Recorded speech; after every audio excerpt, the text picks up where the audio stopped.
Hello, everybody. How are we all doing this evening? Hello, hello. How is stuff? How are things? I've had my first dose of the COVID vaccine. Yay! Very excited. Had to drive 2 hours in one way to get it. But I got it. And I have the second one scheduled. So, I got that going for me.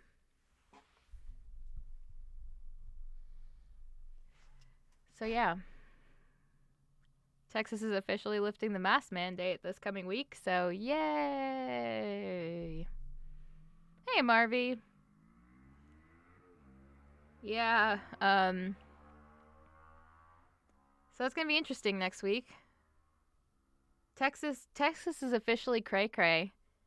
I'm gonna give everyone a chance to kind of wander in, because it's just now hitting 6 o'clock. Yeah, I fully agree that, Texas is officially crazy.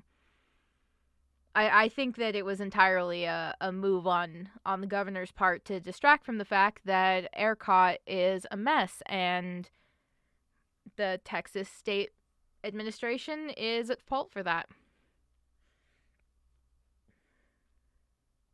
So, love how the Texas state government is like, yeah, we're lifting the mask mandate, but we fully expect people to, be smart about wearing masks anyways, even though we're not telling you to. Like, if you go to the governor's mansion and if you're in the state legislation, yeah, I I didn't. It's been fine living here for most of the time that I've been here, but the last couple of years specifically have been really hard. I just. Right. Right, exactly. It's just, there's a whole lot of have you seen that meme where it's the New Yorkers will be like will are like the are generous but not kind or something. Meanwhile, like Californians are kind but not generous or something like that. And it's like, oh yeah, if you're in New York and you're on the subway with a stroller, just stand at the bottom of the stairs and a New Yorker will grab the other end of your stroller and help you up the stairs and then walk away without saying a word, kind of thing. And that's not what it's like in Texas. Like there's just no, we get this whole like southern hospitality thing, and yeah, the southern hospitality, mm, not a real thing. Not in any realistic way. Uh, yeah, there really is, and it's just, oh, it's amazing. So I drove about 2 hours away to a really rural town to get my COVID vaccine, and it seemed like people were driving an average of like 2.5 hours to get to the vaccine, and like nobody in the city itself or the surrounding area was taking any advantage of it. Apparently, like word on the street kind of is like, oh well, everybody in the city's already had COVID, so what's the point? And then like a bunch of people were outraged over the fact that children got added on to the phase 1 plan for vaccinations, because apparently children can't get COVID. Yep. Now, from what I've seen, there's some evidence that children have an easier time fighting off COVID as a whole, but they are still absolutely transmission vectors, and there are absolutely children who are getting horribly sick because of COVID.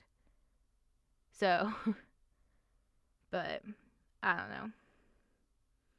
I just don't know. Yeah, it's a huge FML. The hubs and I want to get out of Texas pretty bad, but I don't know. It's never as easy as just like getting up. You hit a certain age, and it's never as easy as like just getting up and moving. Maybe in some circumstances it is, but just like not our circumstances. Yeah, exactly. Well, the kids can't check COVID, and also everyone in the city's already had COVID, so we're all immune to it. Whatever. Whatever. I'll take your vaccine if you don't want it. That's how it goes, right? But the vaccine itself has been fine. I'm sore at the injection site, but I'm not. I'm so happy. I'm a little sore at the injection site. I'm not experiencing like the extreme soreness that they warned me about. It's probably no worse than after getting a tattoo, to be totally honest. And I had some abdominal pain, like it felt like you know when you have like a really rough ab workout and then your muscles are hurting the next day. That's what it felt like. Like my abs had been overworked, and I had some chills earlier today, but they didn't last very long. But otherwise, I haven't. I got the Moderna vaccine, the one that's in 2 parts, so I still have to get the secondary shot. But yeah, so that's how that went. And the shot was really easy. I mean, it's like any other shot. I don't like, it's a really thin needle, so it's not like it hurts a lot. Yeah, it's really not a bad experience at all. Yeah, that's what I was reading online, is the reaction to the second one can be a lot worse. Um but I don't know. Apparently I was one of the Twitch streamers that I follow is a registered nurse in like a surgery ward or something like that, and they were saying that apparently if you have a really strong immune system, it can hit you harder than if you have a weaker one, I guess. I don't fully know how that works, but I don't know a lot about medicine. So, oh, yeah. Yeah, there was a kid, a college age kid, probably in his early 20s, that got his shot right after mine. And I'm just sitting there, like, chilling. Like, yeah, just stab me. It's fine. Just stick it in me. I'm ready.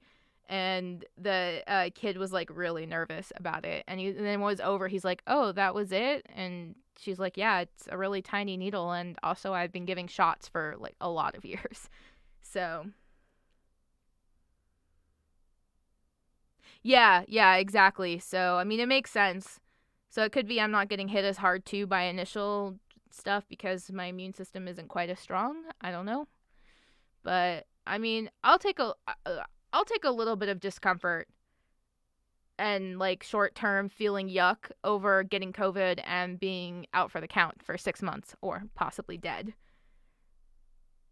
So if you can get access to a COVID vaccine, I would. I qualify because I'm in the I'm in the high risk group. So yeah, it just took a while to get it just took a while to get access to the vaccine. I ended up I think I refreshed the CVS website at just the right time.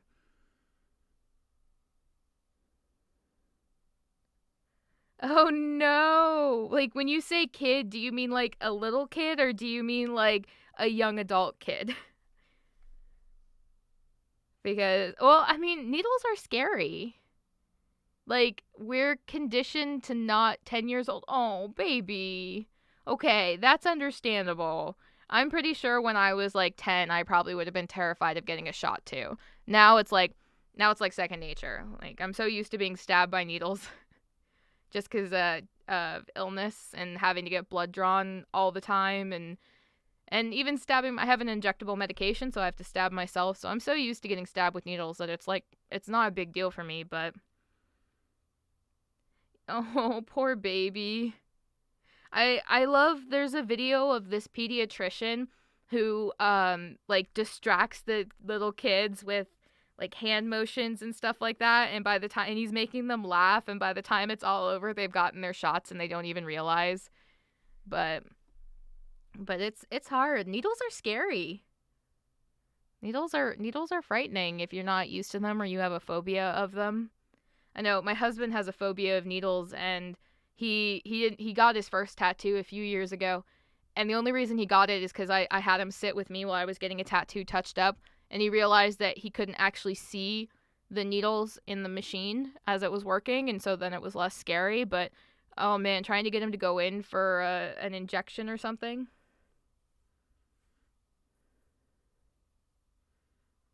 Oh no. Oh no. Oh, what a trooper though. They got their injection. Yeah, I mean I get it. If you have an irrational fear of something, I'm going to take my sweatshirt off real fast before I get started, and we'll probably get started in just a minute. If you have an irrational fear of something, I mean, like maybe on one level you know that it's not really going to hurt all that much, but you've blown up the pain so much in your head that What, cuz she was afraid of the needle? Oh no. Oh, poor sweetie. Oh, but if you can get access to the COVID vaccine, if it's available, if you qualify for it, I would absolutely do it. Oh no. Poor girl. Poor girl. I'm sorry. Yeah, well, it was like 7 notes. I'm sorry, I was scared of the shot. That's how I would have written. I'm like, sorry, I was terrified of the needle you were trying to jab into my arm. I think I handled it pretty well, all things considered. She's no longer afraid of notes, though. Still terrified of needles, possibly, but no longer afraid of notes. Oh no. Okay, that is pretty bad. That is pretty bad. I'm sorry. So tonight is the fun chapter. It is when things start to get a little steamy. So in the actual recording of the audiobook, I'm up through chapter 21, but that's in like the full book that didn't have deleted scenes. Oh, she's no longer afraid of needles. I mean, that's one way to get over being afraid of needles. I just, like, I think sometimes you just blow things so, like, out of proportion in your mind that once it's over with, you're like, oh, it wasn't that bad. And to be fair, okay, the nurses who gave me my injection were also, like, really hardcore pushing the whole, your arm's gonna be sore thing, to the point that it sounded like I wasn't gonna be able to move my arm for days. And it's like maybe post-workout soreness or just got a tattoo soreness. It's really not that bad at all. And I have pretty sensitive skin, and I didn't get a rash at the injection site. There was nothing. Like, it's fine. Just get your if you can get your COVID vaccine, go get your COVID vaccine. It's fine, I promise. So, all right.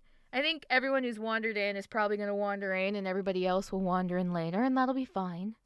So we'll go ahead and we'll get started then. Good. Oh, well, okay, hold on. Before we get started, because this is important, if you're on, like, your county's waiting list, I would go find, like, a Walgreens or a CVS. So it depends.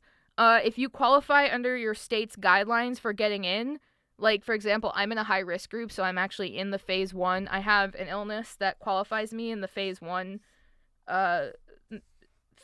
period for injections in Texas.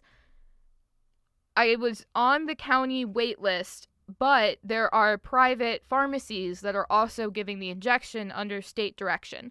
So I was able to get in with CVS, but pharmacies like CVS or Walgreens also have the injection, but they'll do it via their website.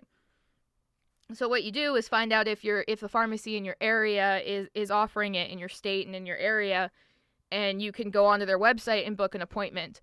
And you may be stuck refreshing the list, and you're probably going to have to go pretty far from home, because the closer you are to a major city, the further out you're going to have to go. Oh, yay, I'm glad that you can hear me. Fantastic. How you doing, Hocus Pocus Poof? So I had to drive 2 hours. My husband and I had to drive 2 hours one way to get my injection. So it's a 4-hour round trip. But that is how I ended up getting in, was I was refreshing the CVS website, and it just so happened that it popped up, and it was Friday afternoon, and they're like, Saturday afternoon, we have an appointment available for you. And I was like, I will take that. Gimme. So, but I'm in the CDC and the World Health Organization's top 3 high-risk groups, so I was always guaranteed to be in phase 1 of the vaccination. It's just a matter of actually getting in to the vaccination.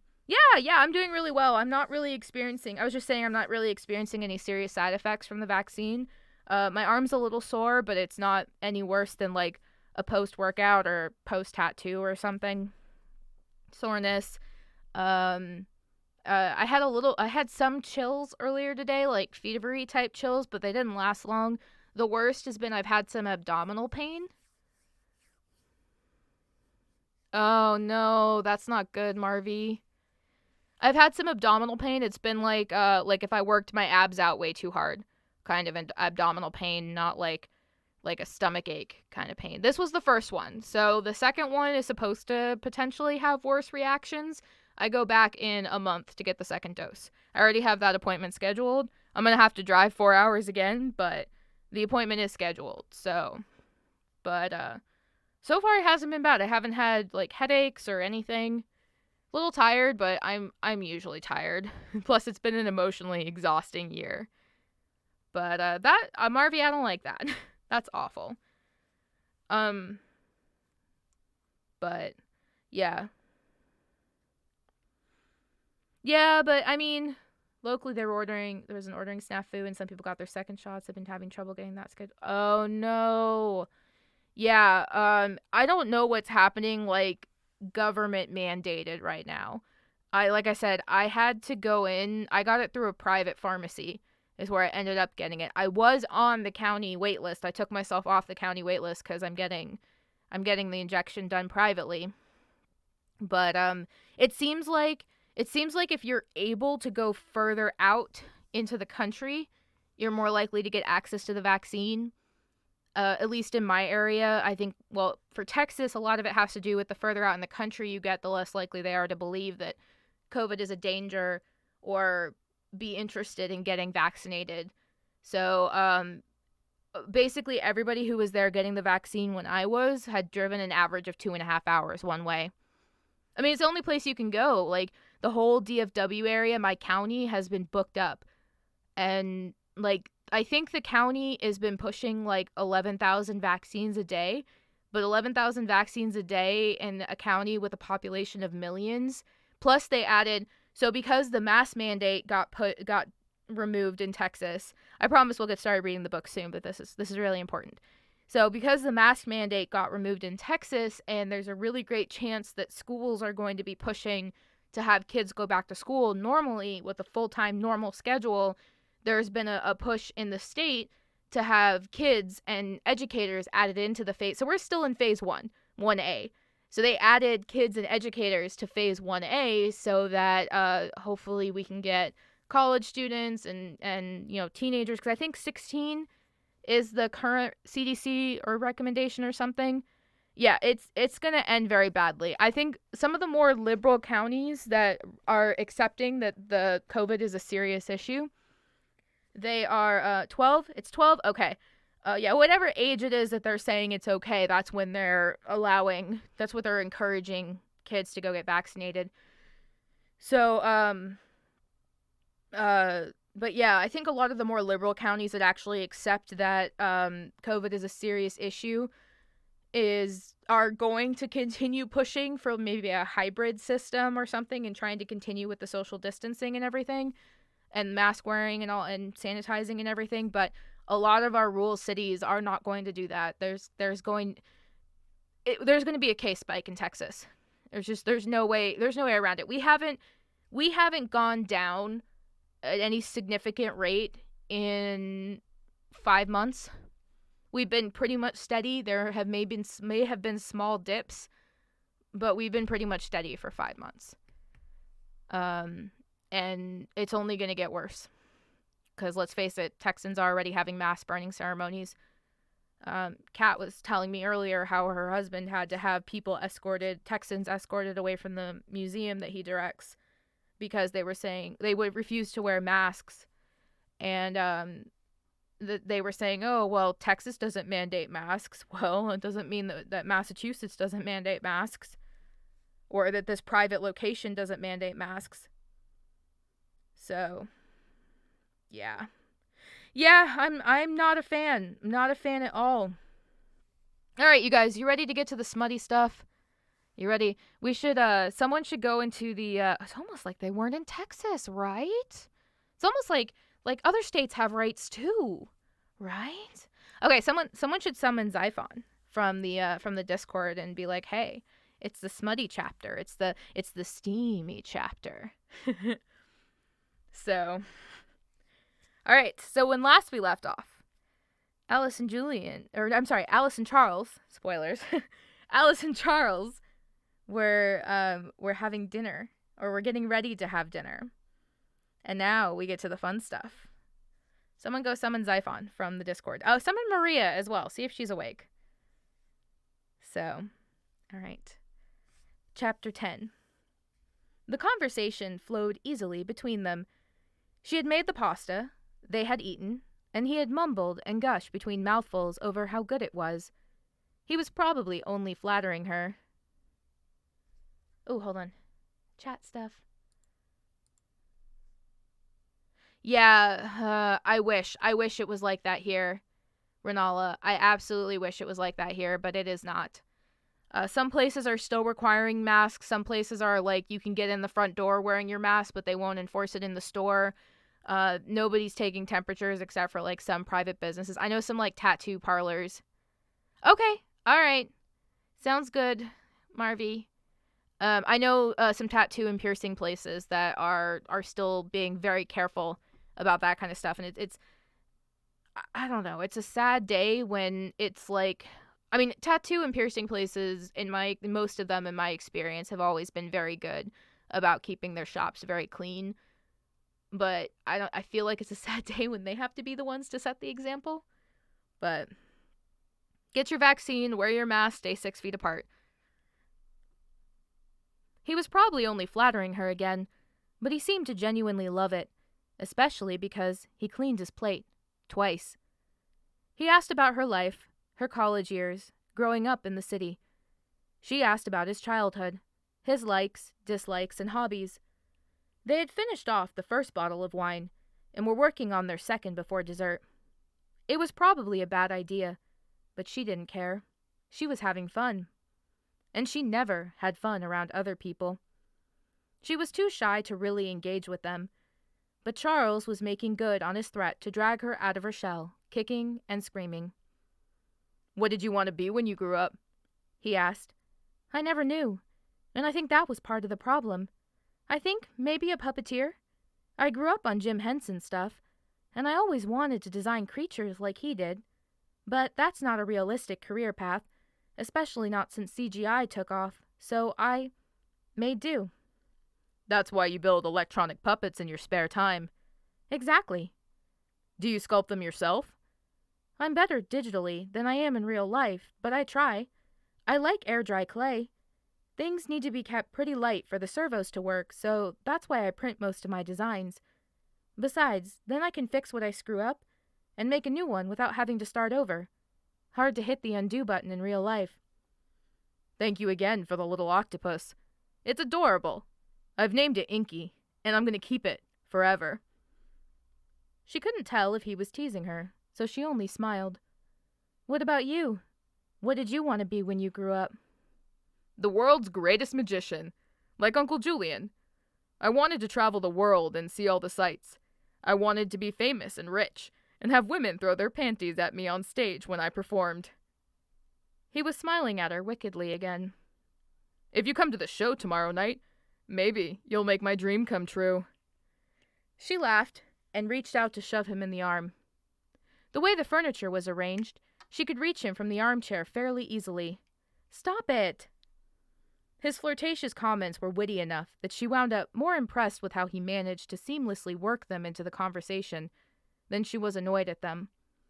Besides, she didn't want to admit she enjoyed his comments. "Come over here and make me," he teased. "We haven't eaten dessert yet." He mumbled something into his wine glass about other plans, and she felt her face grow hot again. When he glanced over at her, she saw the devilish glint in his eyes. He was plotting something. Something she wasn't sure if she was on board with, but something she knew she wanted to happen. Damn him, damn her, and damn the wine. But she was still having fun. "Why didn't you travel?" She tried to desperately keep herself from walking to the sofa and straddling him and giving them both what they clearly needed. "Somebody had to take care of the house. I'm the only one left in the family who cares about it. My cousins want to sell it to Ripley's or some shit, and I can't stand the idea of that. I stayed, I honed my craft here, and I still get to perform to sold-out crowds twice a week. It's a good life. A bit lonely, but good." "You have a staff and thousands of tourists who come through on a weekly basis." "But they're all stupid and boring, especially the guides. Jumpy, insipid children who all think they're bound for some kind of glory. They don't realize they're another blip in a long line of cow turds from the farmlands." "Ouch. Tell me how you really feel." She laughed. "I promise not to tell them what you think of them." "Some of them are fine. Now and then you see somebody who is bound for bigger and better things. They obviously don't stay here long. But most people do what they were told to do. Live their lives. Find a job. Find a family. Make money. Spawn and then teach their spawn to repeat the process. Very few have the bravery to step out of line and do something unexpected." "I take it you don't have kids." "None. No wife either, if that's what you're wondering. And no other girlfriends." He had implied she was his girlfriend, and she decided to skip over trying to explain to him that most of one date and an intense soul-searing kiss did not make them a thing. "How old are you anyway?" She realized she'd never asked. 34. You? 26. Not bad. She knew he was older, but it was nice to know he wasn't in his mid-40s or something. He had one of those ageless kind of faces that didn't reveal much, like David Bowie. He could have been 20 or 50. Charles finished his glass of wine and placed it down on the coffee table. "Alice?" "Yeah?" "Come here." She blinked. It had sounded like a command. He hadn't been bossy with her before, and she found something both hot and cold run down her spine at the sound of his voice when it took on that darker tone. She could say no. She could walk away. She knew what was going to happen if she did as he told her to. Not the details, maybe. Her mind was already inventing 1,000 of them. But she knew the gist. It scared her. It thrilled her, like the drop of a roller coaster. I'm never brave. Maybe I should be brave. If only this once. She was making a mistake. He was her boss, and this was probably another one-night stand for him. But God damn it, she wanted him. She wanted this. Standing from the chair, she walked over to the sofa, placing her own empty wine glass on the coffee table next to his. He reached for her hand, and she slipped it into his. He pulled her fingers to his lips and began to kiss them one at a time, slowly dragging each moment out. She shivered at the sensation. He kissed up her palm, and she couldn't help but twitch as he touched the sensitive part in the center.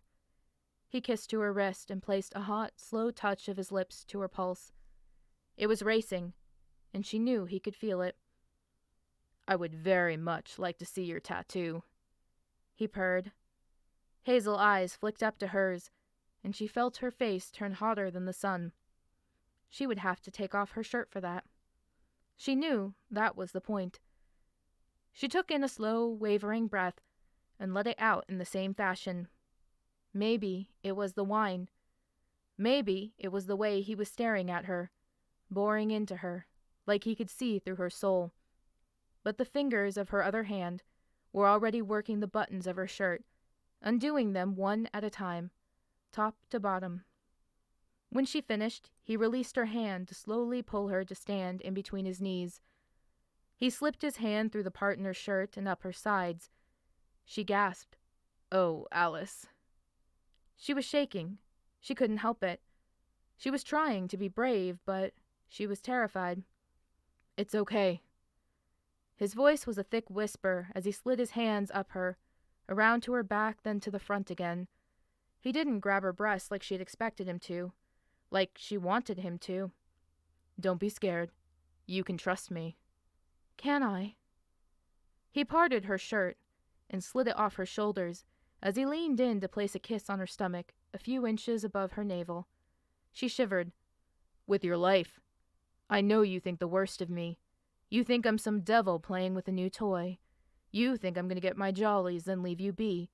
You think you'll get a notice under your door that you're fired. You're not a trophy.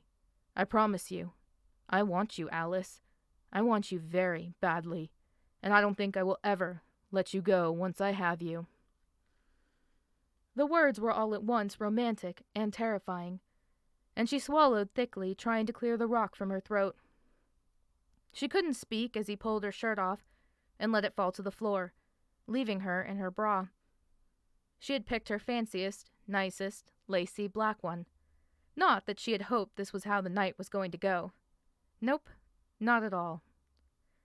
His gaze raked over her body, and he moaned low in his throat, as if that alone sent a thrill of pleasure through him. He buried his head against her stomach for a moment, holding her, as if he couldn't believe she was real, before leaning back again to examine what he had claimed he had been after. His fingers trailed up her arm, finding the colorful ink where it His fingers trailed up her arm, finding the colorful ink where it began at her elbow. He traced the swirls, and she couldn't help but break out in goosebumps as he did. He followed the line to her shoulder, then urged her to turn around so that he could see her back. She did, still standing between his knees, and she let her eyes slip shut as his sure and certain touch wandered across her shoulders and down her back. He traced the artwork along her left shoulder and to her right hip. It disappeared under the band of her pants. When he placed a kiss hot and slow against her lower back, she gasped and arched. He placed his hands on her hips, one on each side, and she put her own hands on the backs of his. She didn't want to pull his hands off. She simply didn't know where else to put her own. He laced his fingers through hers, and she felt him shift to sit on the edge of the sofa, and moved closer to her, slipping their hands together around her front. He splayed one across her stomach and let the other one rest on the button of her pants. Slowly, with her own fingers there with him, he undid the button.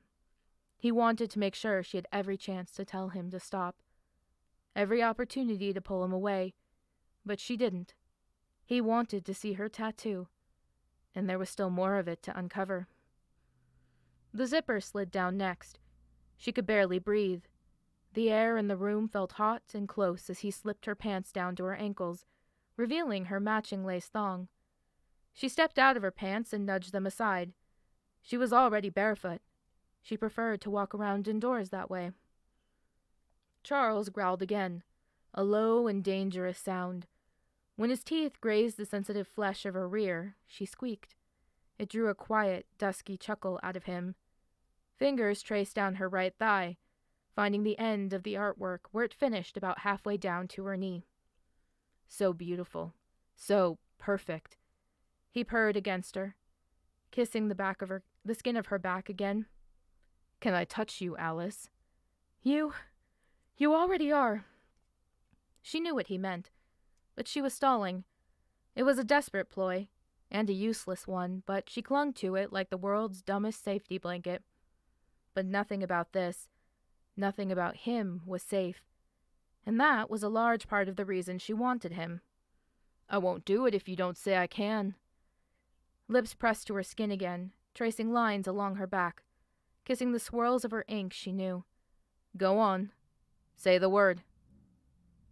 She swallowed hard again and knew she was still shaking. She wondered what those skilled hands of his could do to her. She wondered what he might feel like inside her. Something tried to desperately pull her back from making what could be a terrible mistake. "Only touching?" He sighed, clearly disappointed. "Really? You're gonna do that to me? Let me spin up your gears and leave me hanging?" "I mean, I do have to go walk the house in a few hours." She teased him. "I have a job to do, boss." He snickered. "I'm pretty sure you're allowed to skip a shift if you're riding me, Alice. Pretty sure I'll look the other way." Hold on. Julian's voice gets my throat. Not that it's pitched that deep. I know I've got a pretty high-pitched voice. Her body and her face erupted in heat at his words. They were so direct, so forward. She didn't know what to say. See? Nepotism. "Alice," he growled darkly and bit the skin of her rear again, harder this time. "I need you, and I need you to say yes. Trust me. Jump, and I'll catch you." Spoilers! Thanks, Marvy. Spoilers. "Trust me. Jump, and I'll catch you." She shivered again and shut her eyes, feeling his hands start roaming her again. Stroking her thighs, up her sides, across her stomach. She felt like liquid fire, like lightning was running through her body. If he walked away, she'd cry. She knew she would. Shivering, unsure of what she was doing, but knowing she had no other choice, she let out a low breath. "Yes." Arms snaked around her and yanked her backward. She squeaked as she fell back onto him and found herself sitting in his lap. Before she could react, her legs were on the outside of his, and he spread his wide, taking hers with them. She was splayed out on him like an instrument to be played, and he clearly intended to hit all the notes. She went rigid, startled, but before she could do a single damn thing, his hand was inside the band of her thong and was cupping her very ready, very eager core. The moan he made was profane, illicit, and overcome with pleasure. It ended in a growl that rumbled through her back. "Alice." He began to kiss her along the hollow below her ear. She tilted her head to give him more room.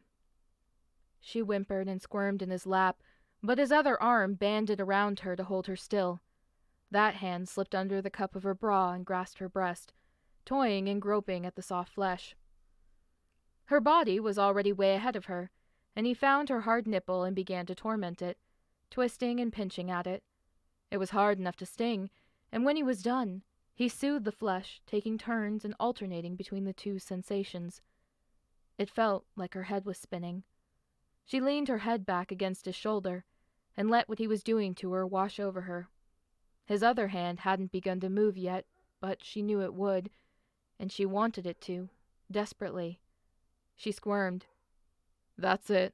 Relax like that," he coaxed, his lips now working over her cheek as she rested her head in the crook of his shoulder.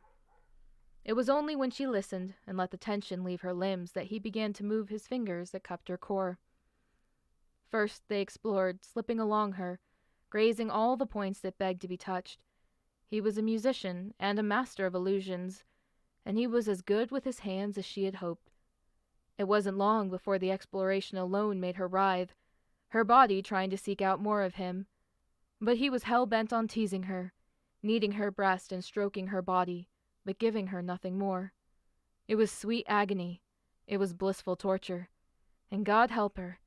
If he continued like this for much longer, she thought she might lose her mind. "Charles," she breathed. Bastard. He knew what he was doing. "Please." "What do you want to do? Go on. Tell me." He grinned against her cheek and kissed her again. "Do you want to feel my fingers inside your body? Do you want me to bring you to the heights? Do you want me?" He pressed his hips up into her as he said the last words, rubbing the iron rod she felt against her ass, searching for his own friction. She moaned and shut her eyes, and he did it again. She drove her body down against him in turn, trying to find more of that amazing sensation, to feel more of the promise of what he could give her. "Yes, please." "Good girl." His voice was a low, thick snarl. "Now kiss me." She turned her head to his and let him devour her lips once more. His kiss was consuming, bruising, possessive, and needy, and his touch suddenly matched it. The hand that grasped her breast grew rougher and harder. His fingers plunged into her, 2 of them, and wasted no time in beginning a rapid tempo. She moaned loudly against his lips. She didn't want him to stop. God, she loved it like this. She had had a few men in her life in the past, but they were always disappointing to her. The one time she had been with a guy who played hardball, she realized that was what she really loved. A man who wasn't afraid to pull her hair or take what he wanted. He chuckled, and when he broke the kiss, his smug expression almost made her want to slap him. "Oh, what's this, little Alice? Was that too much for you? Should I be gentler?" He softened his touch, slowing the tempo of his fingers inside of her. "Or do you like it violent?" She glared at him, but his expression was promising he wasn't going to let her escape this one. "Do you like it rough, my beautiful girl?" He pinched her nipple harder. She arched into his hand, gasping at the pleasure that crashed through her. "Do you want me to throw you down? Hold you there and fill you? Is that it? Do you want me to rut you like a wild beast?" She whined and shut her eyes, turning her head away in embarrassment. His fingers never stopped their tempo inside her, and she found her hips moving against them, seeking more. He kept pushing his hips up against her in the same pattern, making her imagine and wish it was his length inside of her, not just his hand. It was wonderful, but it wasn't enough. "Alice," he crooned, "do you want me to take you?" She couldn't handle it anymore. "Yes, please, dear God, Charles, yes!" He moaned loudly, and the arm around her squeezed her desperately to his chest.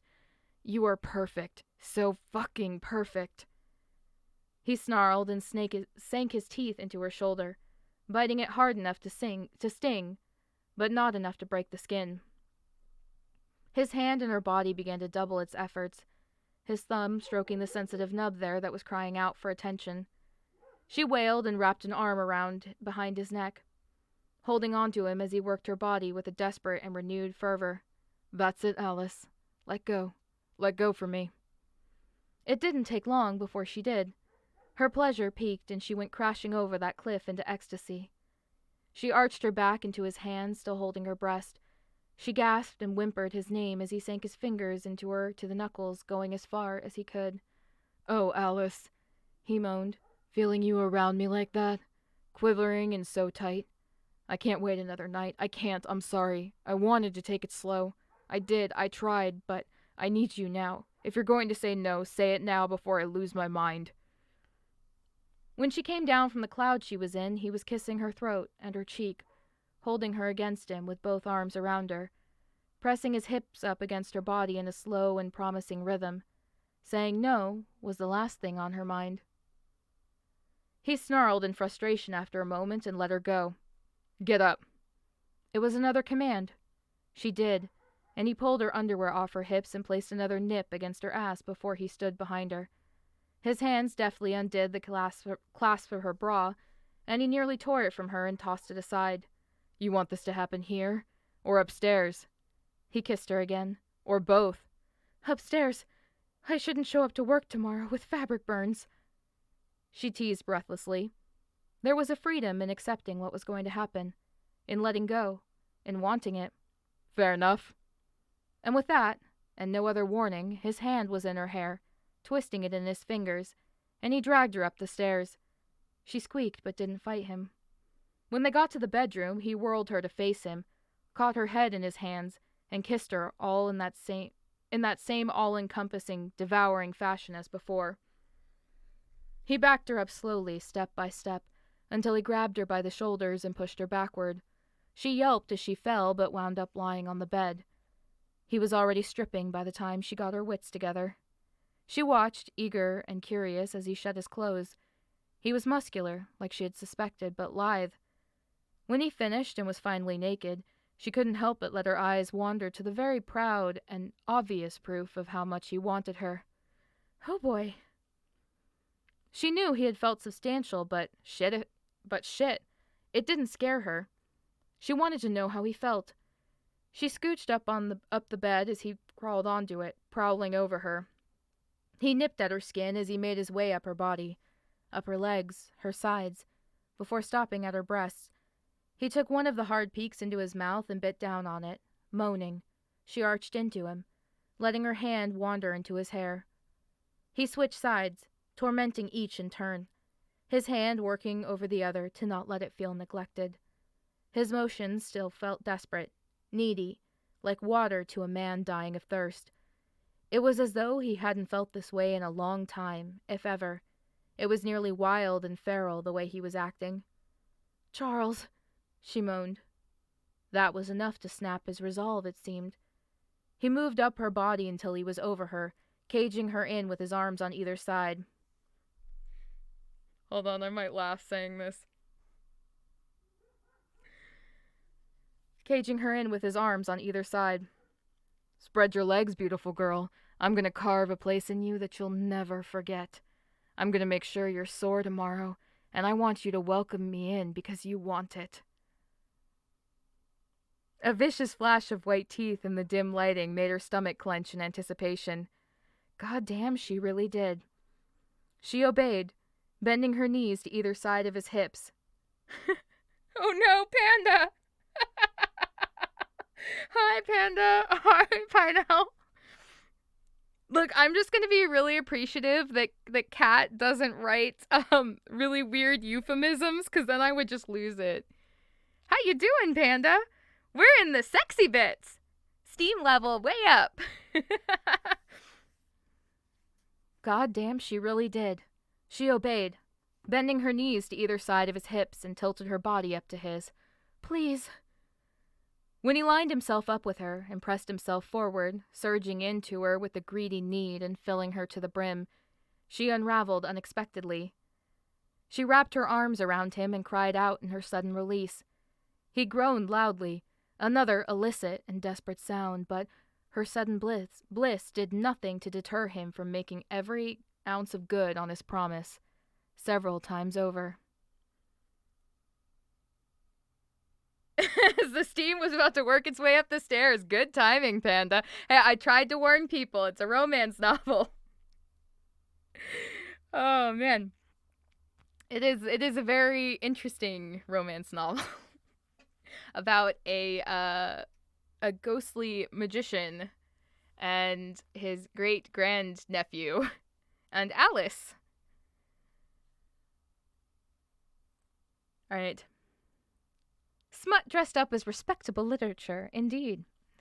The laughing isn't like the words, it's that I can't do male voices, so trying to like be sexy and be a guy is really hard. Oh no! M35, you be safe. Okay, so here's the really fun part. Here's the male point of view, which is another voice that kind of gets my throat, but it works out, so. Perfect girl, perfect, beautiful, wonderful girl. Lying in the sheets, spent and asleep, naked and glorious, alone now, or so she thought. After parting ways from her new lover, she had returned to the site of the deed, and had lain there, smiling as she drifted off. Soon you'll be mine.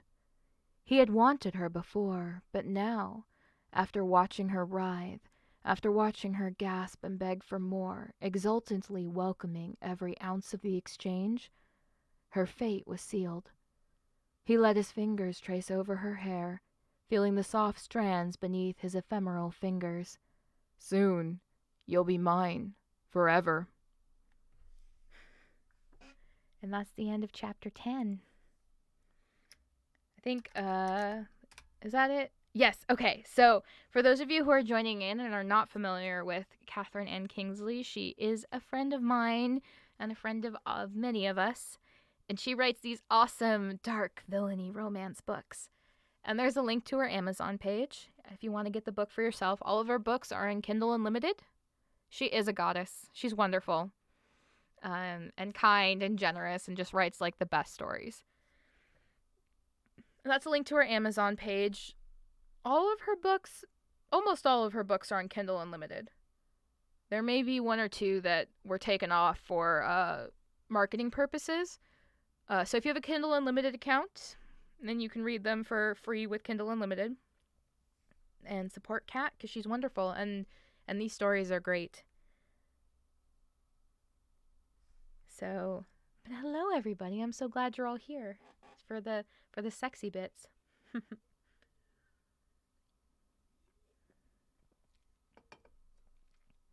When I'm doing the actual recordings, I take more breaks. Yes, and then buy them all so she gets paid the good money and then writes us more books because she's getting paid. She'd write the books anyways, but getting paid is a bonus. And means she can spend some money on advertisement, which means we get more friends and fans. So, but yes, that is her Amazon page. She just released a new book today. It is the first book in the sequel series to her first series, Masks of Under.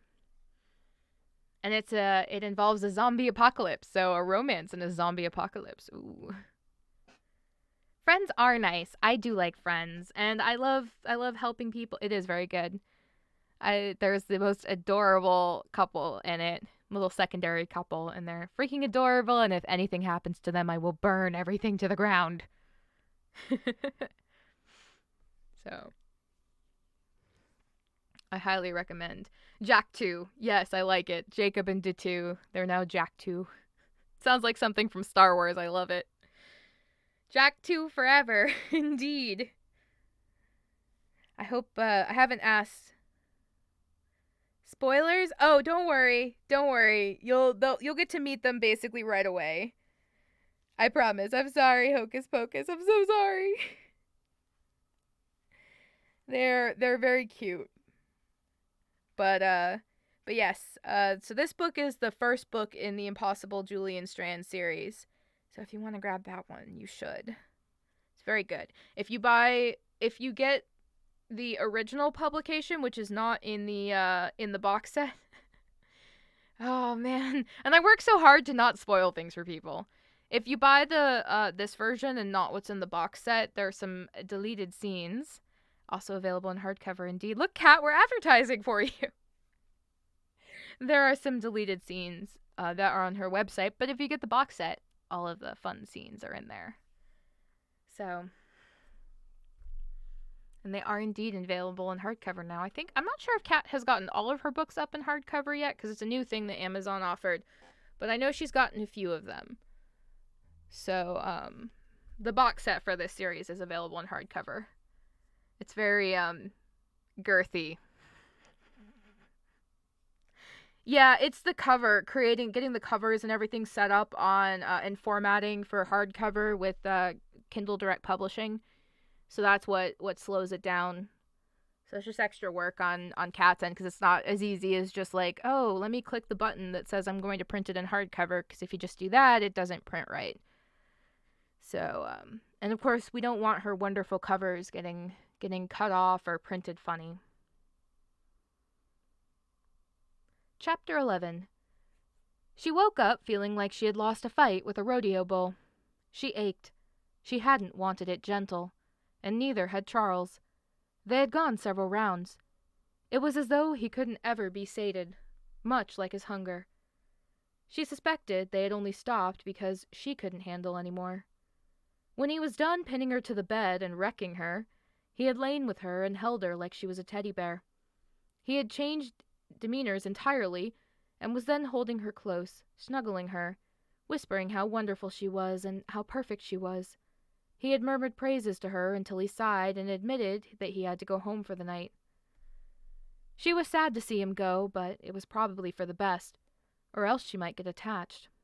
Don't kid yourself, stupid, you're already attached. This is what was missing from 50 Shades of Grey. Well, there's a lot of things missing from 50 Shades of Grey, but aftercare was definitely one of them. And she was. The dinner had been enormous fun. She had enjoyed his company, unlike anyone she could remember before. The night had been spectacular. Oh, she felt like she'd climbed a mountain from all the soreness in her muscles, but it was that amazing kind of soreness that felt good in the same way. When she took a shower, she saw some of the hickeys he had given her had bloomed into bright purple splotches. She had left a few marks on him, too. Or she hoped she did. Damn it if she hadn't really tried. When she walked up to the house, she was surprised to see the parking lot was packed. It was Friday, and so she expected business to have picked up a bit, but it was absolutely slammed. She had to squeak around a line waiting to buy tickets in order to get in.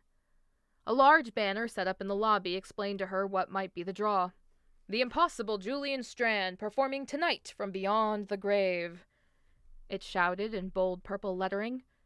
It was over a photo of Charles dressed up like his dead uncle, sporting the contacts he had mentioned he wore.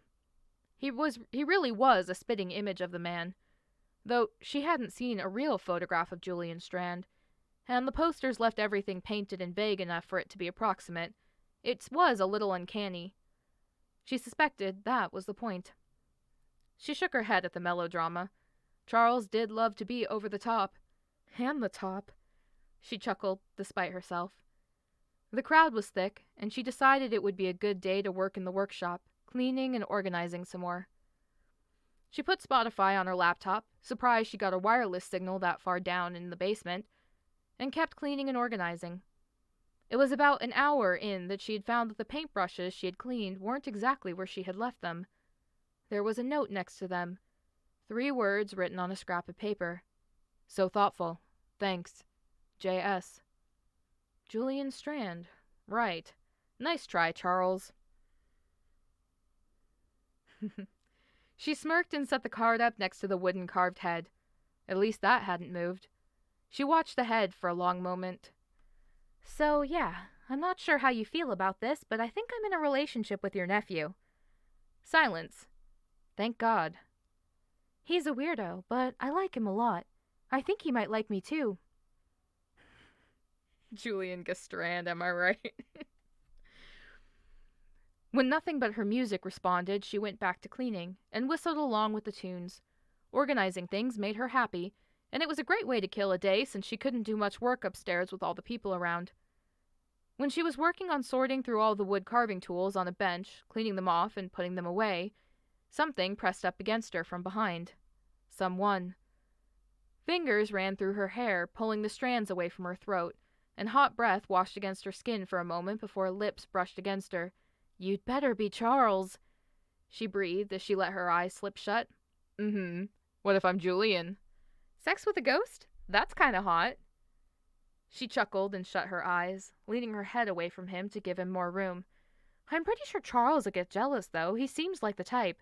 He doesn't need to know. His hand slipped up underneath her shirt, and she pulled it back out. What? I'm on the clock. That's something else entirely. He grunted. I make the rules.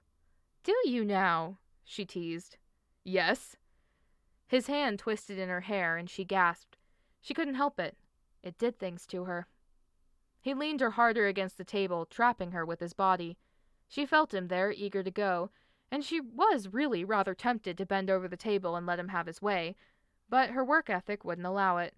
Shouldn't you be getting ready for your show tonight? I'm always ready.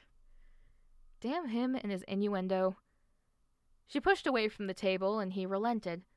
When she turned around to look at him, she gasped. Mismatched eyes were watching her with an intense, hungry stare. One blue, one light brown. His blonde hair was slicked back, and he wore a dated suit. He'd look terrifying if it weren't for the fact that the buttons of his vest were off by one. It blew the impact entirely. How do I look? He flashed his trademark smile. Tilting back against the table, she pulled him to her by hooking a finger into his vest. He stepped forward obediently, and she began unbuttoning his vest. You were rushing again. I always am. He sighed in disappointment as she began to rebutton the houndstooth vest with the buttons in the right holes this time. Can I have a kiss? She smiled and leaned up her head and met his lips with hers. He pressed into her, and when his hands went to roam up her arms, she playfully smacked them away and broke off the kiss. Knock it off, Charles. I told you, I'm not Charles. Uh-huh, you're the ghost of a dead magician. I am. He leaned into her, resting his hands to the table on either side of her, caging her in. She had to lean away from him and put a hand back behind her to keep from falling over. You're awfully tangible for a ghost. She poked him in the chest. I'm fully capable of all acts and actions that you might want me to do. He pressed himself against her, and she felt his desire against her thigh. God damn it all. Maybe you should get on your knees and give it a closer inspection, though, just to be sure. Her face bloomed in sudden heat, and she shoved him back, laughing. Okay, too far. He took a step back obediently. We could say you're on your lunch break if that makes you feel better. After the show. His face lit up in excitement before his expression returned to the wicked and devilish one he wore when he was scheming. Oh no. What did she do? Careful with your promises, Alice. He tilted his head to rake his gaze down her body, and she felt her face go warm again. Are you coming tonight? No, I have a show on Netflix I want to binge. His expression deflated so perfectly that it was comical. She laughed, and walking up to him, wrapped her arms around his waist in a hug. How you doing, Caribbean pirate? Yes, that's right. Get the steam levels up, mister. Wrapped her arms around his waist in a hug. I was teasing you, oaf. Netflix and chill, exactly. He smiled and, reaching up, tapped a finger on her nose. Tease me all you want. Contrary to what you said the other night, I very much enjoy it. I like to tease back. She blinked, and it took her a second to realize what he meant. He was referring to what she had said to the ghost of Julian after he had slammed the door on her. She took a step back from him, or rather, she tried. He had his arm around her now, holding her there. So it was you! Who else would it have been? This is my house. Of course I'm the one haunting it. Alice narrowed her eyes. Stop playing games. Oh no, that feels like a promise and a threat. Stop playing games. Never. Who else would have tormented you but me? There are no other spirits who walk these halls but mine. Sadly, it does get so lonely. But now that you're here, and my days and nights aren't nearly so cold. She sighed. He was still playing this stupid I'm Julian game. She shook her head and figured that this was what she should have expected, dating an eccentric. He was in character, and he was having fun teasing her with it. Yes, but the R-rated version. More like the NC-17 rated version. Sure, she could play along. Freaking method actors. When he tugged her into him again, he tilted her head up to capture her lips with his once more. She let herself sink against him. She wrapped her arms around behind his neck and went up on her tiptoes to help the strain in his neck. He groaned low when she embraced him, the sound vibrating through her. Something in him seemed to release. A tension she hadn't ever noticed was always in his shoulders. She wanted to comb her fingers through his hair, but it was so carefully slicked back, and she didn't want to mess it up. She settled for tracing slow circles along the back of his neck. He shuddered, and his arms around her squeezed gently. Right? I'm sorry, us short people.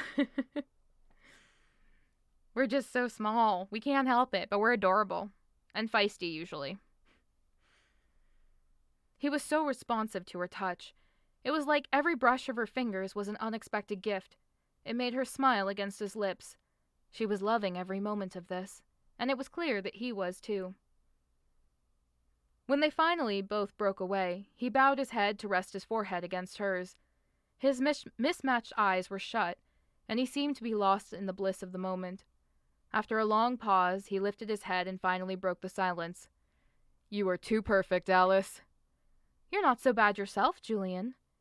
She gave him a playful smile. "Don't tell Charles." "Cross my heart and hope to die." He let her go and straightened his clothing. And something else that was rather obviously amiss. She felt bad leaving him like that, but he did it to himself. "I should go make sure everything is ready for the show." "I hope you enjoy it." "I'm sure I will." "And come backstage when it's done." He winked at her as he left. "Promises made to the devil are ones you should always be sure to keep." She chuckled and shook her head, but she couldn't help but wistfully smile as she went back to organizing the workshop. It was good that it was a mindless task, because she couldn't keep her thoughts from trailing forward to what was going to happen after the curtain went down. The show had been incredible. Absolutely incredible. Charles, pretending to be Julian, had been unlike any other performance she had ever seen before in her life. He commanded the room with his very presence, and she realized the goofy and silly flirt had a completely different...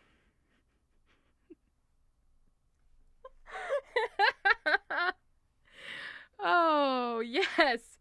That curtain definitely wasn't the only thing that was going to go down that night. He commanded the room with his very presence, and she realized the goofy and silly flirt had a completely different side to him. A powerful and passionate side she wanted to tangle with.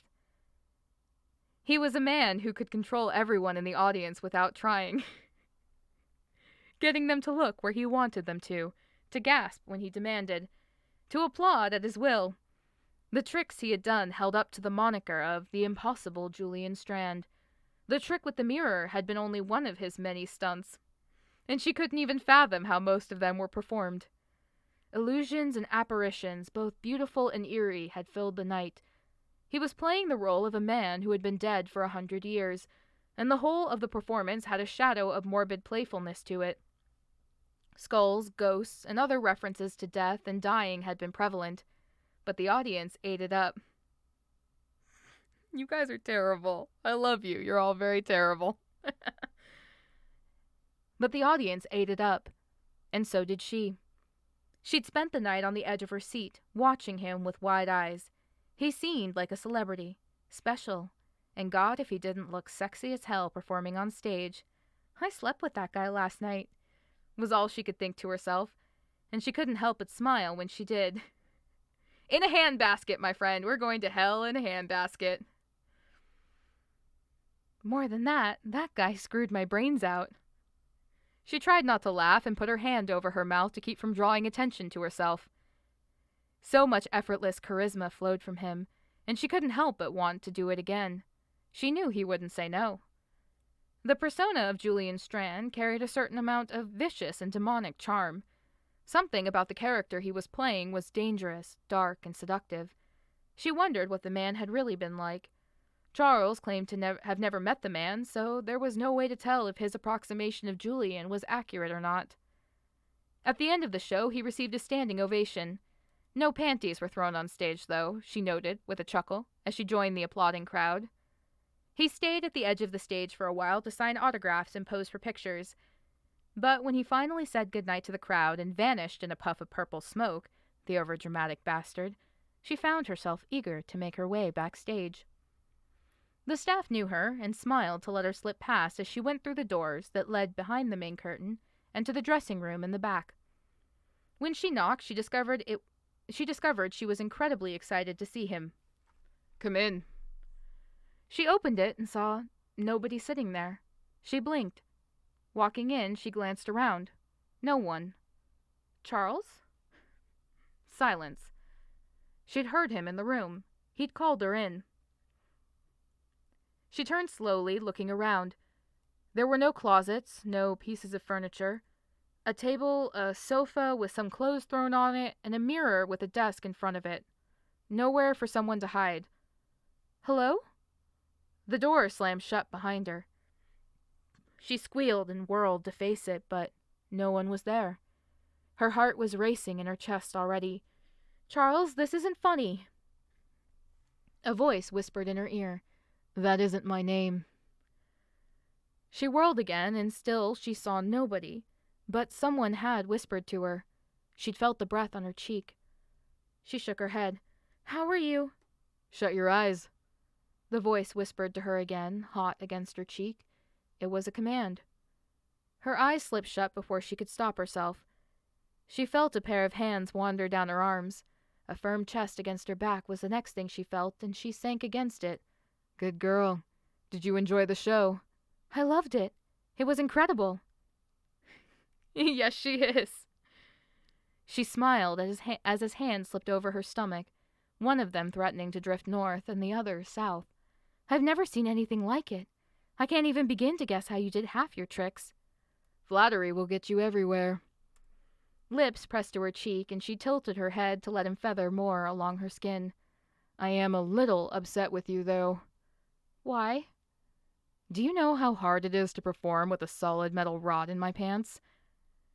She laughed, and she felt him smile against her skin. Well, you did that entirely to yourself. I didn't ask you to come into the workshop and feel me up. I suppose, but now we can fix this situation. He was flicking the buttons of her shirt undone one at a time. He wanted to do her here, now, dressed like Julian goddamn Strande.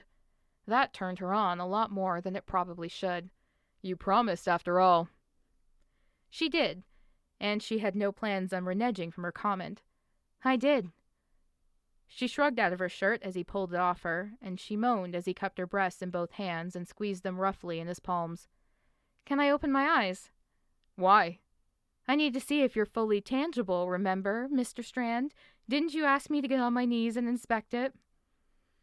He laughed, a dusky and dangerous sound.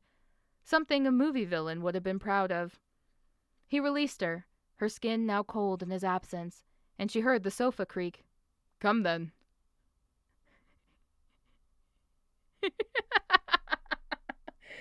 Very much sub, yes. She opened her eyes and found him sitting on the sofa, sprawled out, his arms draped across the back. He was watching her like a wolf, ravenous and desperate for a meal. His eyes, still mismatched from the contacts, were raking over her and feeding the fire in both of them. I love you guys so much. Once more, he was outlined in his suit pants. It must be painful. She walked up to him and sank onto the cushion, straddling one of his legs. She trailed her hand over his thigh, then cupped the part of him that wanted her attention the most. She hadn't had the chance to really explore him last night. He had been too busy, eagerly using it. Now she wanted to really spend the time to get acquainted. He moaned and pressed his hips up into her hand. He let his head fall back on the sofa. Alice, sweet Alice, it's been so long. You have no idea. How long exactly? 120 years? Maybe longer? She laughed. Right. The game. He was still in character. She leaned down and kissed his throat. Then let me make up for lost time. Gladly. She undid his vest, pulled off his tie, and undid his shirt buttons in quick order.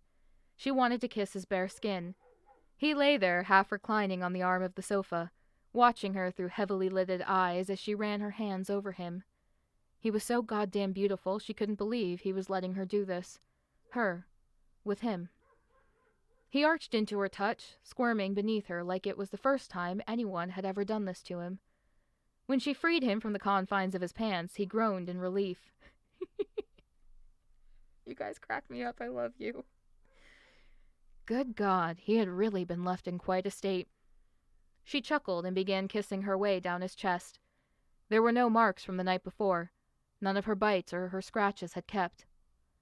Damn, she'd need to try harder next time. I didn't mention this last night, she murmured against him as she kissed his collarbone. I'm on an IUD, so there's no need to worry about that, but are you clean? Are you asking if I'm diseased? Darling, I'm dead. That should be the least of your concerns. I'm being serious. And so am I. He paused, then sighed when she glared at him with narrowed eyes. Fine, yes, I'm clean, I promise.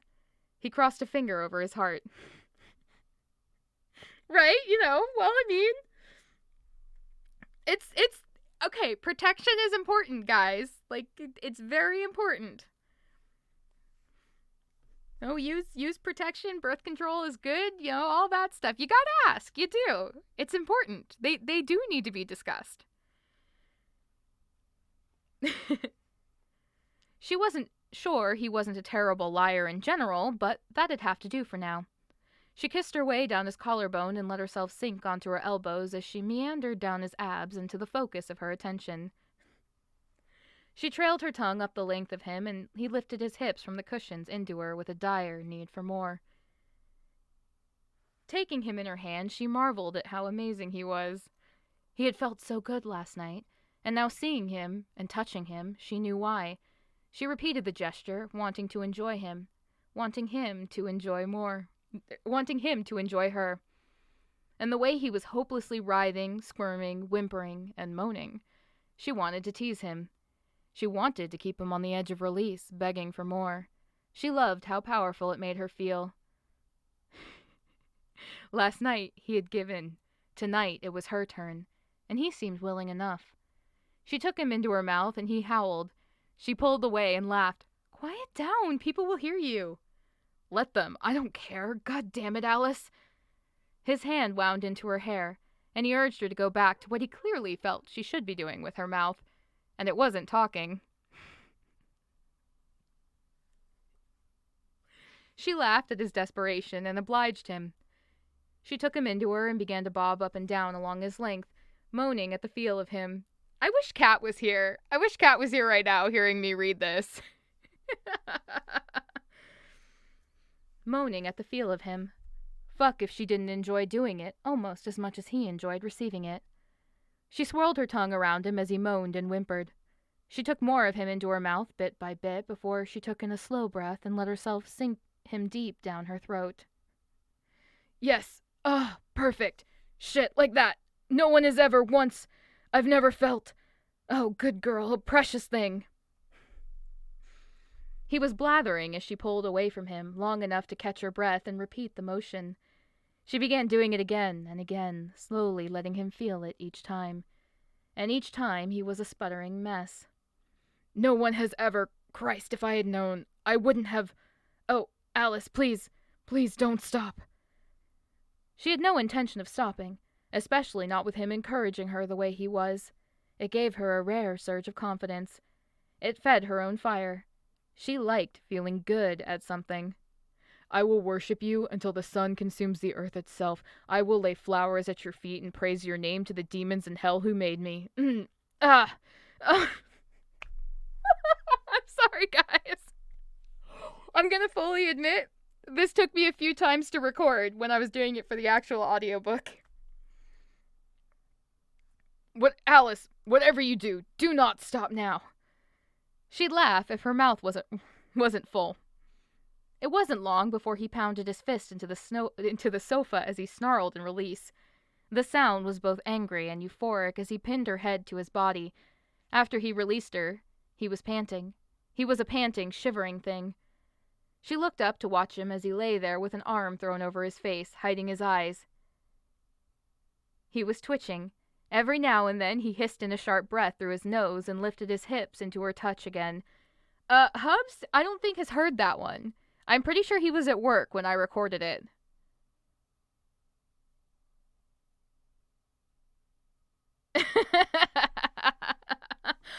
He's only heard me do like one kind of sexy scene.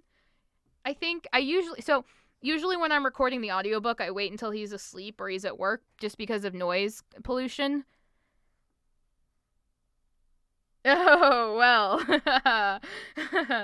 uh I don't know. Spoilers? Maybe? I don't know. No, let's worry about Alice and Charles' sex life. I mean, maybe. They're good books. I don't see why guys shouldn't read them and get some ideas. No, it's fine. It's fine, Marvy. It's okay. I promise. I lost track of where I was. we can get into Charles and Alice's sex life though. I mean, I think that's the whole point. You're so happy you made it home before you got to that last part. I'm so glad I'm 35. I don't want to be responsible for you crashing the car. Dude, guys would learn a lot from reading romance novels. I'll throw up Kat's link again. So that should be the link to Kat's Amazon page. It is her US page, so if you are international, you may have to look her up on the international Amazon page. If you have access to Kindle Unlimited, all of her books are on Kindle Unlimited, so you can read them for free through Kindle, or you can buy them. Kat's a good friend, so she's letting me read her book on stream for all of us dirty degens.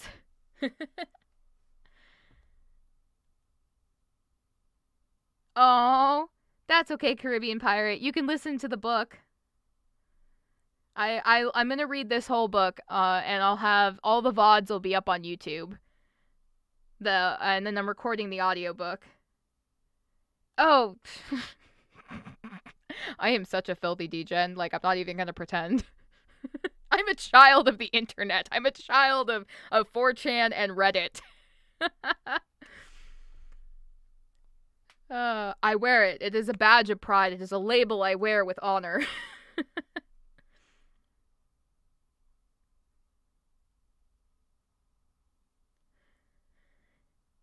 As he lay there with an arm thrown over his face, hiding his eyes, he was twitching. Every now and then he hissed in a sharp breath through his nose and lifted his hips into her touch again. I think I had an out-of-body experience, and I'm a ghost. That's quite a stunt. She chuckled but said nothing. When he had finally settled enough to let out a long rush of breath from his lungs, she crawled up his body and lay against him, snuggling her head into his neck. Did I make up for leaving you wanting during the performance? She couldn't help but smile. More than enough. Oh, fuck. Oh, I think I died a second time. Still playing. Charles is going to hate me when he learns I blew you first, Julian. Screw him, you're mine. She laughed quietly and nuzzled into him. Oh, yes. You're here with friends, I promise, says a filthy degens. Yeah. Whoa. Oh, I didn't mean to blow out my mic there. Sorry about that. Only kind of NTR. Only kinda. But, I mean, he is pretending to be Julian. He's just acting as Julian right now for the purposes of the show. So, it's only kind of NTR. It's a romance novel. We don't do cheating in romance novels.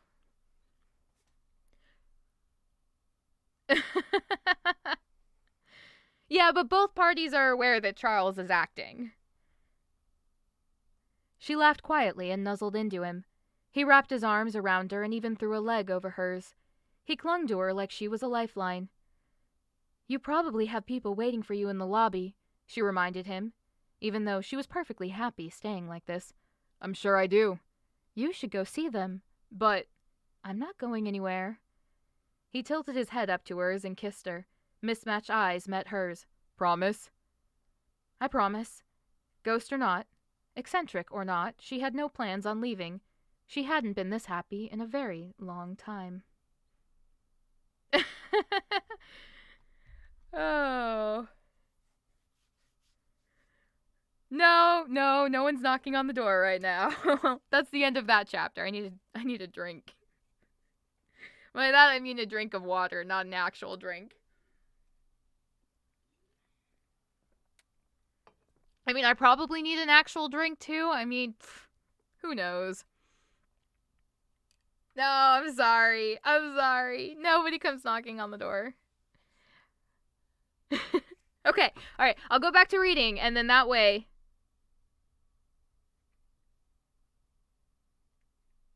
Oh no, yeah. Well, I think a good chunk of the people in the chat have already read the book. But yeah, it's hard. This book's been out for a little while.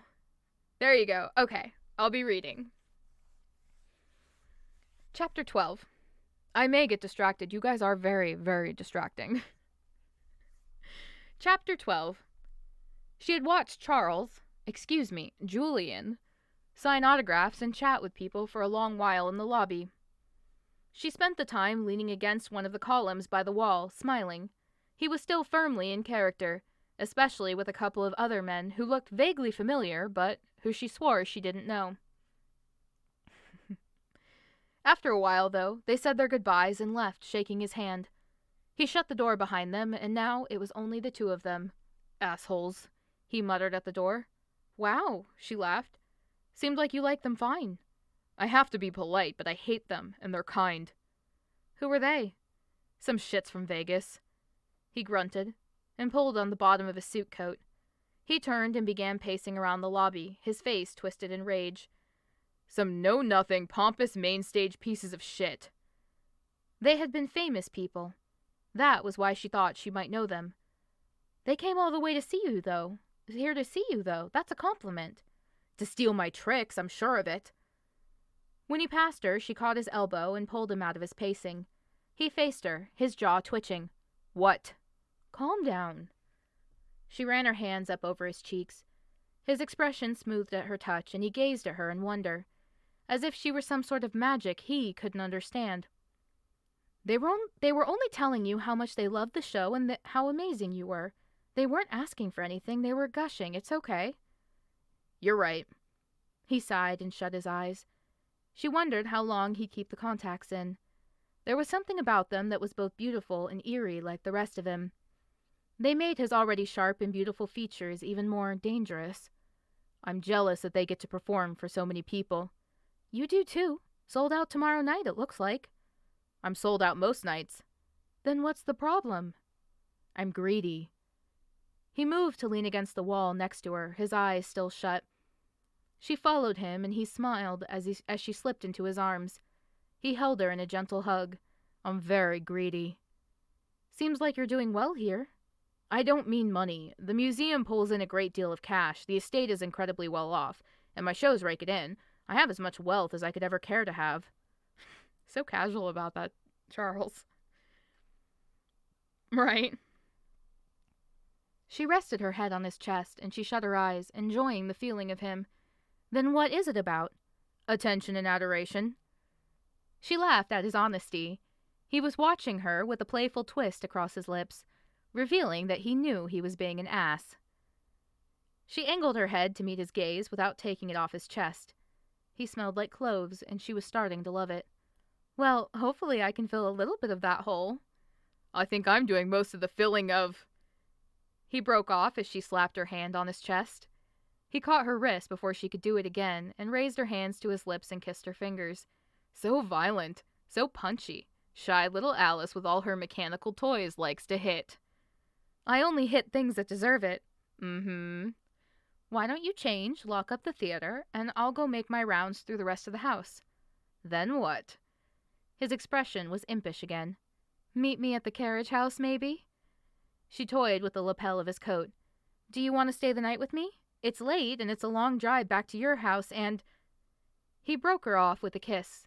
A very eager, very happy kiss. There was joy shining in his eyes when he pulled away. Real, unabashed, and unfiltered happiness. I would love to. I'll see you in about an hour, then. Deal. And with that, she left the lobby through the side door and went into the rest of the house. The rest of the staff had left, and the house should be empty. She began to do a check of the place room by room. The whole while she found herself whistling. Her heart felt full. She couldn't help it. She was smitten with Charles. She had fun when she was with him, and she found herself happy in his presence. So far, it seemed like he felt the same. The way he lit up around her made her heart shine. She had never had that effect on anyone before. It was when she got near the ballroom that she stopped. There was piano music coming from the other side of the closed door. Oh no. Not now, Julian, not now. Bracing herself, she pushed open the door and stepped into the huge room. The music filled the space, a beautiful and lilting tune. It was a bittersweet kind of song, but one full of hope, and sure enough, it was coming from the piano. The lid was opened, and she watched as the keys depressed as if someone were playing it, but there was no one there.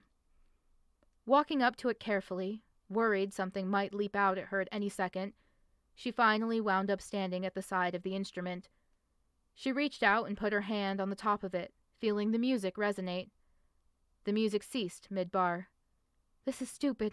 He's not real, there's no ghost. But she felt obligated to try. Don't stop on my account. I was enjoying the music. You play incredibly well.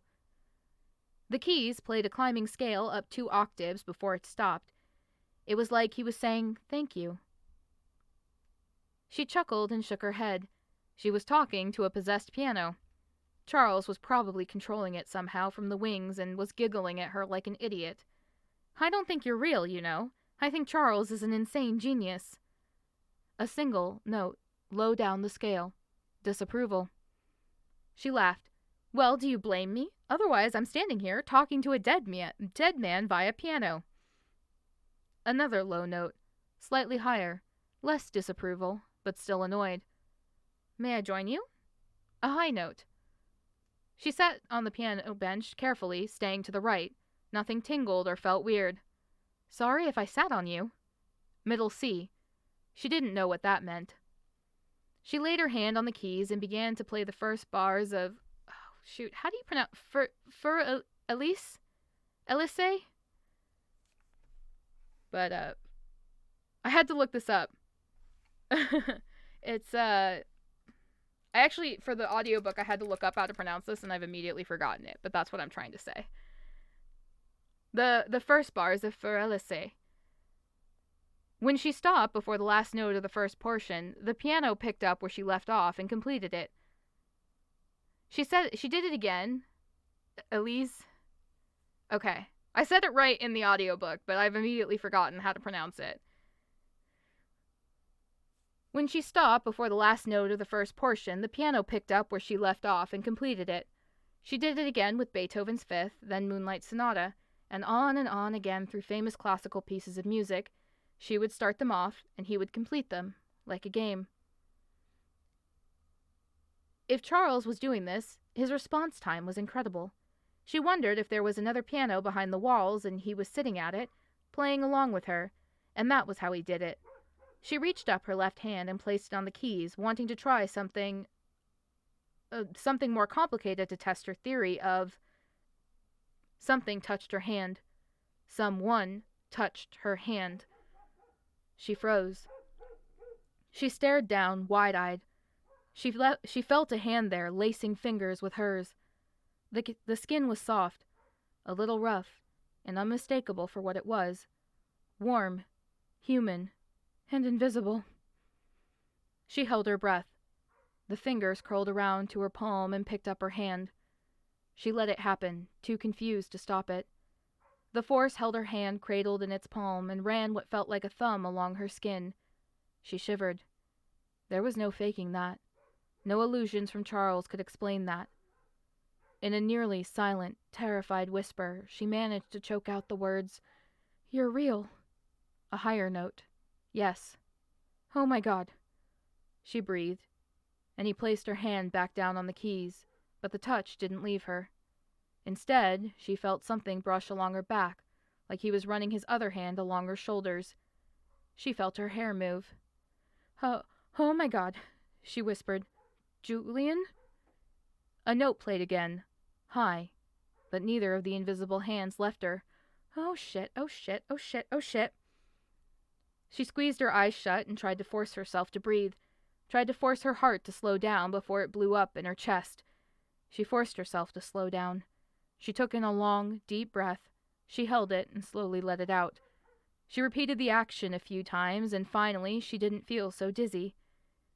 The hand on hers was still caressing her with what felt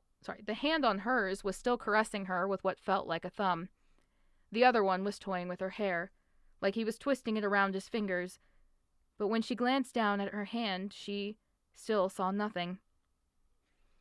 She saw the edge of her long-sleeve shirt move as though someone were there. "I'm sorry I didn't believe in you," she whispered again. "I do now." Another note. Approval. Are you going to hurt me?" The lowest note on the scale. Loud and emphatic. It made her jolt. It was not only a no, it was an angry one. As if he was offended she had even asked him. "Sorry, but I mean the stories." "I will never hurt you. You belong to me now." It was a whisper in her ear, quiet and hissing, threatening and dark, even as it was trying to say she was safe. She burst up from the piano bench. That was too much. This was all too much. She backed away from the piano, her eyes likely as wide as saucers. The lights in the room flickered. The bulbs clicked and popped as they did. She kept backing away. When a shadowy figure appeared in front of her, featureless and empty, only a darkness overlaid where there should have been a person, she screamed. She turned from it and ran, throwing open the door to the ballroom and running out of it at full tilt. Right into someone. They yelped in surprise, and they both fell to the ground in a pile of limbs. She panicked and pushed against whoever it was, but they were holding her firmly. "Alice! Alice, what's wrong?" Charles was looking up at her with his matching hazel eyes, and she nearly cried in relief. I heard you scream. What happened?" He stood and pulled her up with him and held her solidly, using his strength to soothe her. "You're shaking." The piano, it was playing, and I went in to look, and I figured it was you messing with me." She was talking a million miles an hour, but she didn't care. She glanced over her shoulder into the ballroom, but it was empty. "Then he touched me. Really touched me. I felt his hand on mine. He played with my hair. We talked." "You didn't run when he touched you?" She blinked. No? Go on." "It was when he whispered to me. I heard his voice, Charles. I got up and I saw him. A shadow, anyway. That's when I screamed and ran." He hugged her firmly to his chest. She hugged him back and felt her heart still pounding 1,000 miles an hour. "It's all right. You're safe. What did he say?" I asked if he was going to hurt me. He said he wouldn't." She kept the rest of what he said to herself. It felt intimate, personal. She didn't want to offend Julian by sharing it. "Well, there you go." He was stroking his hand up and down her back soothingly. "He's a dramatic asshole. He likes to scare people, but I'd believe him. He says what he means. He's probably only jealous that I have a hot, sexy, amazing, beautiful, did I say sexy? Smart, funny, kind, sexy new girlfriend." She smiled at his comments and shook her head. He was calming her down, and she was sure that was the point. "Not to mention one who can suck like a Hoover."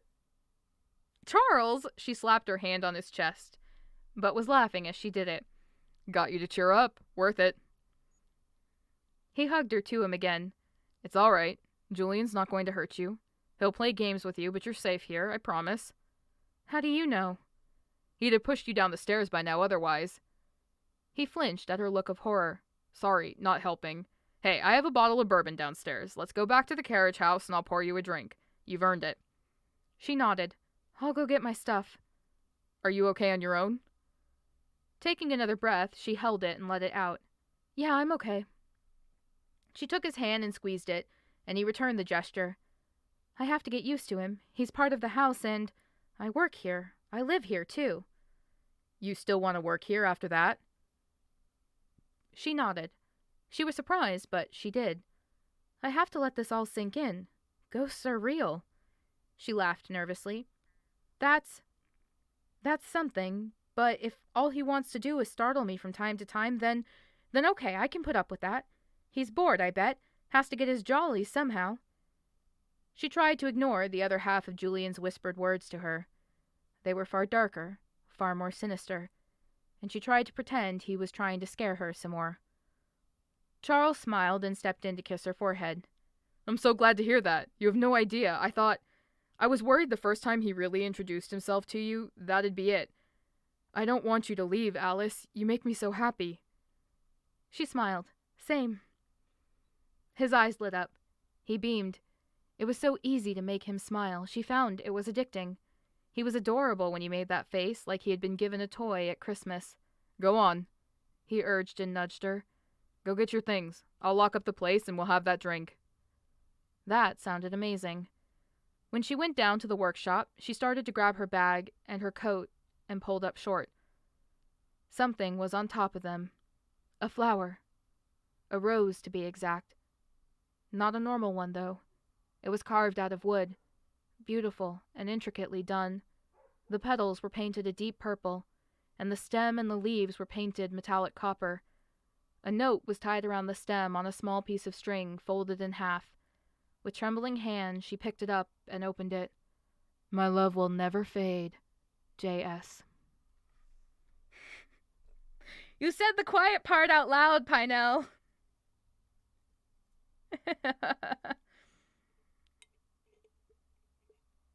I mean, we love some Julian fanfic in this in this little fanverse. By the way, guys, I set up. I don't know. It is not something I've ever asked Kat. But Marvy also writes books. So does Pinell. She also writes books. I've never asked Kat that. By the way, guys. No, I got started setting up a fandom page for Kat. For those of you who are long-term fans, if you guys want to plug your books in the chat, that's totally cool too. I don't mind. Oh no, I'm so sorry. I put you on the spot. Oh no. Well, Marvy also writes romance books. You could ask Marvy. So I started a fandom page for Kat, and I'll probably link it in the Discord. And if anybody wants to help out with that, ultimately, it's the Society of Under on fandom. That would be La Marverino. Yeah, let me grab the link to the fandom page. There's nothing in it yet. I just got like the URL and like the fandom set up. So, but if you guys want to help out with that, you are totally welcome to do that. Let's see. There we go. Okay, so that's the URL to the fandom page. It's literally just the front page. Like, I literally just set up the page, but I thought we could all like crowdsource. Easier to write the scene when already aroused. I think you have your answer, Caribbean Pirate. So if you guys want to help out with that. Aroused. You guys don't like the word aroused.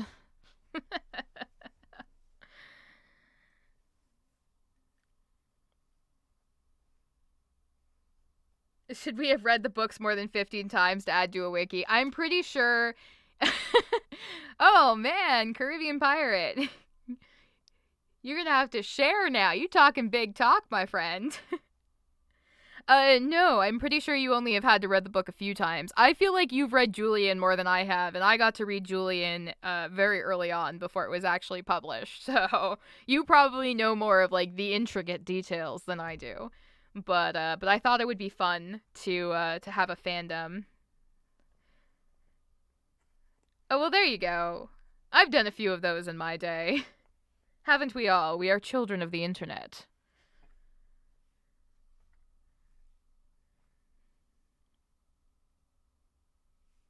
Oh, because it's fun, right?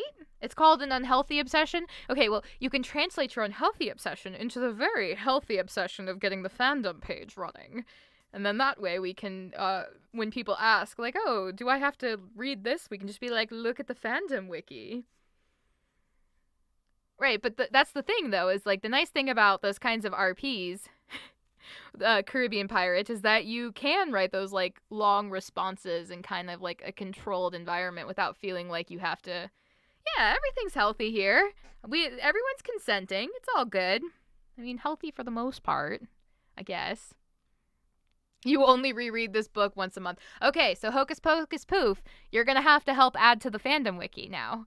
Like, you probably know more than me at this point. Oh. But there you go. There's the link. I'll throw it up in the Discord as well. Oh yeah, no, that is true. I get it though. Like on the one hand I get it because it's hard to like there's a level of vulnerability that you do like when you write something like this or you read it out loud to a bunch of people on the internet. Um there's a level of vulnerability that you have, and so you sometimes you just don't know how to respond, but I think with practice you get better. I think it depends on where you're writing to. Like places like Twitter, it's a lot harder to give like intricate responses. Yeah, you just gotta lean into it. Oh, and I mean that makes sense too. It's there's a level of intimacy and vulnerability that goes into even something like a chat RP, and so sometimes I mean I can totally understand wanting to talk about it. It's fine. The characters weren't necessary. If you were aiming for a heterosexual role play, oh, it was kind of awkward for about 5 minutes. I don't know. You could still talk about it.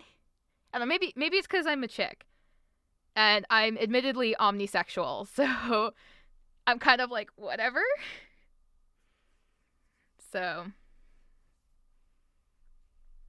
but that's okay. At least you weren't getting like unsolicited dick pics in your inbox. That has happened before. Unsolicited dick pics have happened. Funnily enough, though, guys on Reddit are really good about that. They like to ask permission first. Yeah, I never know what to do with those. Like, it was unsolicited. I don't want that. I wasn't expecting it, and I don't necessarily want it. Yeah, but it's really funny. Guys on NSFW Reddits are really nice about it. They always ask. They send you a DM first and they're like, "Can I send you a picture of my dick?" And like I'm like, "Okay, if you want to, but at least you asked." Or I can say, "No, I don't want to see that." But I appreciate you asking, Just ask. Consent is key. Exactly. Consent is key. Right? No, I'm not kidding. I have legitimately, because I do have an NSFW account on Reddit. I don't know. I feel like I have no idea why guys do it. You would have to. I mean, I can come up with theories. Once back in IRC, ERP zigged when I thought it was zagging, and I was sort of like, sound effect. Oh no. Oh no. Well, leave the closet door open so you could still like experience the stream. Yeah, I mean, I guess if like you're RPing with somebody and they go in a different direction than you were expecting, yeah, like I don't know what's going on here. Or yeah, if they do something like really out of left field and you weren't expecting it, I could totally see. Okay, good. Good. I'm glad. Well, I definitely have a few more chapters in me tonight. I'm pretty sure. I'm feeling pretty good. I'm feeling pretty good. But yeah, I mean, like anytime you do an erotic RP or you write a romancy book that has sexy stuff in it, there's a level of like vulnerability that you put out there of yourself, and so there's always the fear. Anytime you do any artistic endeavor, there's always the fear of rejection. That bless the COVID shot, bless the COVID shot for not making me feel sick. I'll say that much. I'm still feeling pretty good. So, 10 out of 10 recommend getting your COVID vaccine when you can. But anytime you do something artistic, any sort of artistic endeavor, there's always this level of vulnerability that you put out there that you fear the rejection of it. So. Your mother read your first book with the weird, sexy whatnot. You safe. Yes. Yes, I got my COVID shot. Are you sure? Are you clean? I got my COVID shot, Alice. It's fine. And she was like, I need to talk to you. I have concerns, child. That's okay. Kat's dad has read a few of these dirty scenes too. So and the dedications for one of her books are like the acknowledgement section. There's a bit where it's like, if I have to see you at the Thanksgiving table, please don't read my books. Oh no. You guys may have to explain what the desk scene is for our friend here. I'll let you guys chat about it amongst yourselves while I keep going. I'm not going kayaking with you. That makes sense, Marvy.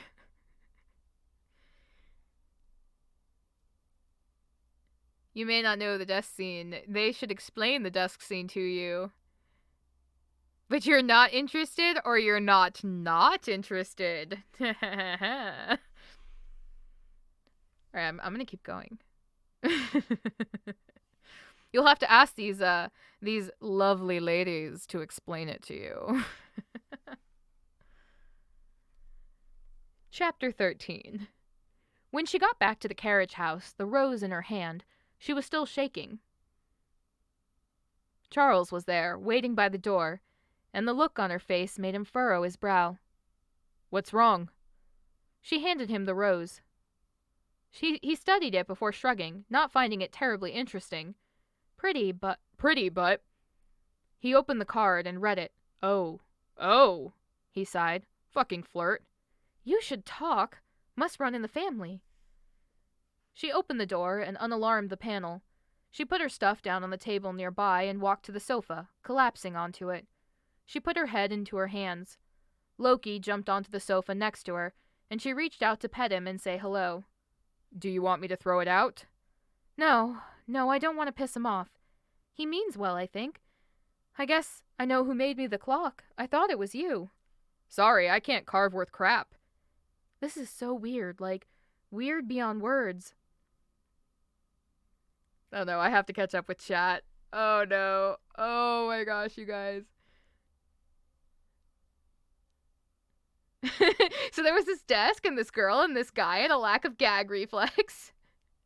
While he was standing by the desk and talking on the phone like nothing effing's going on.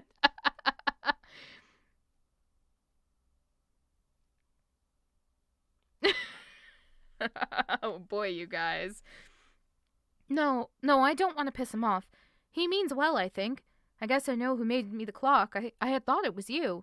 Sorry, I can't carve worth crap. This is so weird, like, weird beyond words. She heard him fish around in the kitchen for glasses and ice before he sat on the sofa next to her. He poured them both a drink. Picking up one, he nudged her and handed it to her. He's outpacing me with gifts, the spooky bastard. I'll have to step up my game before my dead great-granduncle steals my girlfriend. She laughed. I'm not leaving you for a dead man. She paused for a moment. And am I your girlfriend? I figured you were. He blinked.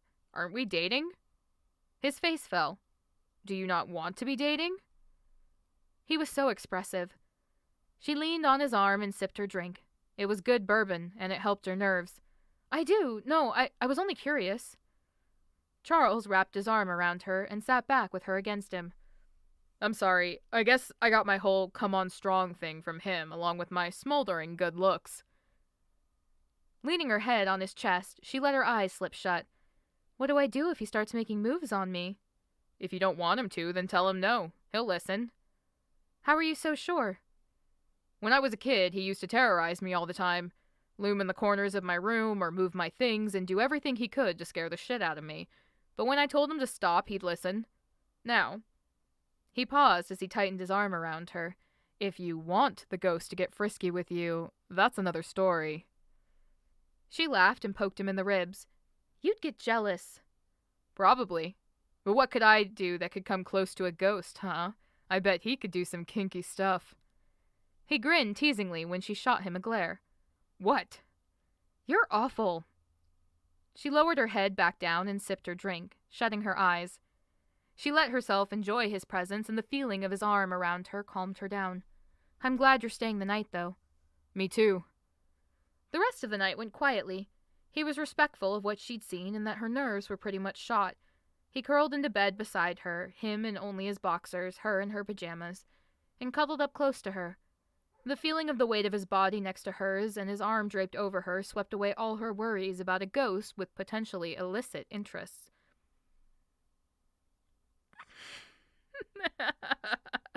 You guys crack me up. I love you. Her dreams were another matter. She was on stage, strapped into some sort of contraption. It was one of the tricks where a magician would saw his assistant in half or split them into multiple parts. She couldn't see the crowd over the glare of the lights. All she could see was Julian. Cast in silhouette from the bright bulbs of the theatrical fixtures, she could barely see his face. Only the sharp cheekbones and the cut of his suit as he stepped toward her. It wasn't until his hand roamed over her stomach that she realized in her dream she was entirely naked. She struggled against the restraints, but they were cinched tight. Shush. His hand wandered lower, threatening. Do you like the restraints? I bet you do, naughty girl. I have so many we can play with. His hand drifted between her legs as he leaned in to whisper to her, his breath hot against her ear. And for my next trick, I'm going to make you scream. She awoke with a jolt. Charles grunted in his sleep and tugged her against him. He murmured something unintelligible. She lay there breathing hard for a moment before she let herself sink back into his embrace and try to calm down. It was only a dream. So brave, so beautiful. His. How she twisted in her sleep as he buried his fingers deep into her. He would reward her for her amazing bravery that day. He would ease her fear and replace it with pleasure. She writhed, gasping, arching her back against the mattress as he explored her tight, hot depths. She whimpered his name, Julian, not Charles, and he nearly spread her legs and took her right then and there. Everything in its time. She hadn't run when he had touched her at the piano. He had woven his fingers into hers, lifted her hand and shown her the reality of his existence. There were no tricks, no illusions, no strings or magnets that could explain what he had made her feel. She had not run. She had been terrified, but he had watched her push through her fear, to face the unknown and the impossible with wide and uncertain green eyes. But she had spoken to him gently, had asked her if he meant to hurt her.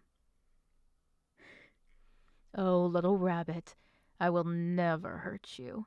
You are too precious to me. She twisted, lifting her hips into his hand. She was lying on her back now to welcome his touch. She wanted it, wanted him. She moaned his name in her sleep, a quiet but needy, Julian. And he was sorely tempted once more to skip all the preamble entirely. Panic hadn't even taken her when he had whispered into her ear what he intended. Then he would make her his for all eternity. But it had driven her from his side and away from his touch.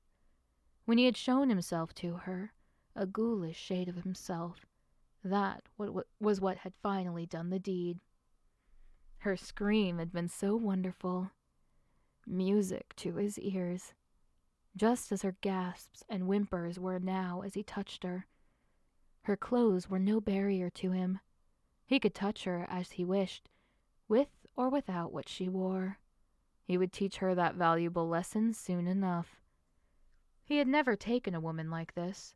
No one had been worth his time. Now he realized that might have been a waste of his particular talents. He was eager to test out all the unique physics that his variably substantial state might give him. She gasped and arched further up into him in her dreams, her hands clutched at the pillow. Such a naughty thing you are, moaning my name. When she unraveled in her dreams, when pleasure washed over her, he withdrew. That would be enough for him for now. It would be plenty to soothe her nightmares into softer, kinder dreams. She had been whimpering in fear, twisting in the sheets, afraid of him. He did not want that. Now she would sleep well. "You're safe here. You are always safe with me." Now he would sink into the shadows and treasure that image of her bliss from his touch until the end of the world.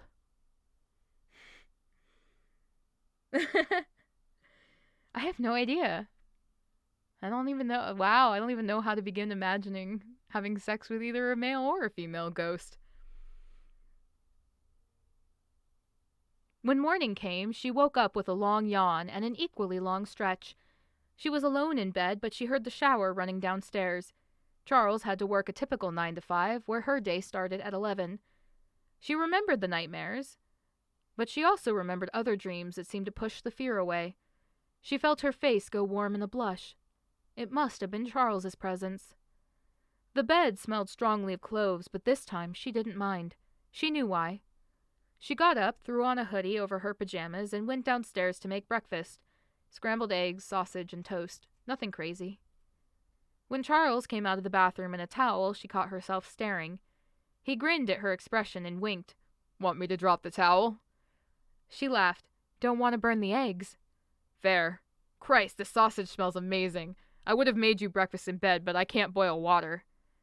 He walked upstairs. "For someone who eats as much as you do, I'm surprised you haven't learned how to cook." She called after him. She was making breakfast for 4. 1 serving for her, 3 for him. Yeah. He disappeared into the bedroom upstairs and came back down, dressed, rubbing the towel through his hair as she was laying out the food. "You're amazing." He sank down at the table and immediately began to eat. "Drop the towel, drop the towel." Chuckling, she shook her head and went to the coffee pot. "How do you take your coffee?" "Cream, no sugar." That was easy. She took it the same way. She poured him a mug and walked to the table and sat across from him. "You sleep okay?" he asked, watching her with a vaguely concerned look. "You were tossing and turning." "Yeah, I guess. Weird dreams." "Julian?" "Yeah." She wouldn't give him details. She could only remember one dream, but she had the feeling there were many others. She figured they all went rather the same way. "Sorry if I kept you up." "Not a problem at all. You had a crazy night." She smiled at him. They ate in silence for a little while before she realized something. "Hey, what's your cell phone number? I have your home phone, but not your cell." "I don't own one." "What?" She blinked. Who didn't own a cell phone? Or a computer? Talk about an eccentric. "Why?" "I hate them. I don't do electronics. Either they break around me or they're a nuisance. As soon as I get one, they're out of date." He shrugged. "People can find me when they need me. It's not a big deal." She wasn't usually one to quip or crack off-color jokes, but something about him brought it out in her. "How am I supposed to text you naked pictures of myself at 2 a.m, then?"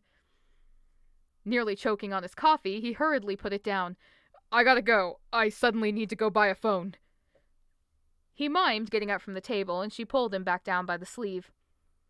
They were both laughing as he fell back into his seat. When he watched her, there was such warmth and tenderness in his eyes, she felt her heart bloom in response. He was such a silly, mischievous thing. It soothed all her concerns about a ghost that was haunting her new workplace and, well, haunting her, too. He caught her hand, wove his fingers through hers, and seemed content to hold her hand as they ate. "I'll be there when you need me. Don't worry." Somehow she believed him. She sipped her coffee and simply held his hand. "Thank you." It was such a simple thing, but it made her so goddamn happy it was criminal. Was this what love felt like? Oh fuck, am I falling for this guy? She'd never been in love before. Shit. But she only squeezed his hand a little more. "Are you looking forward to your show tonight?" It was Saturday, after all. "I always look forward to my shows. Are you coming?" "I'll come to each and every one." He beamed again, smiling like an idiot, and shifted excitedly in his chair. "Oh, Alice, you're too good to me. You're gonna spoil me before long." Now, if you really want to spoil me, you'll give me a curtain call and an encore performance like you did last night. God damn, Alice Monroe. I wasn't even aware that was possible. You have talent. Oh, yay. Yep, I definitely want to become big and famous. Hooray, bots.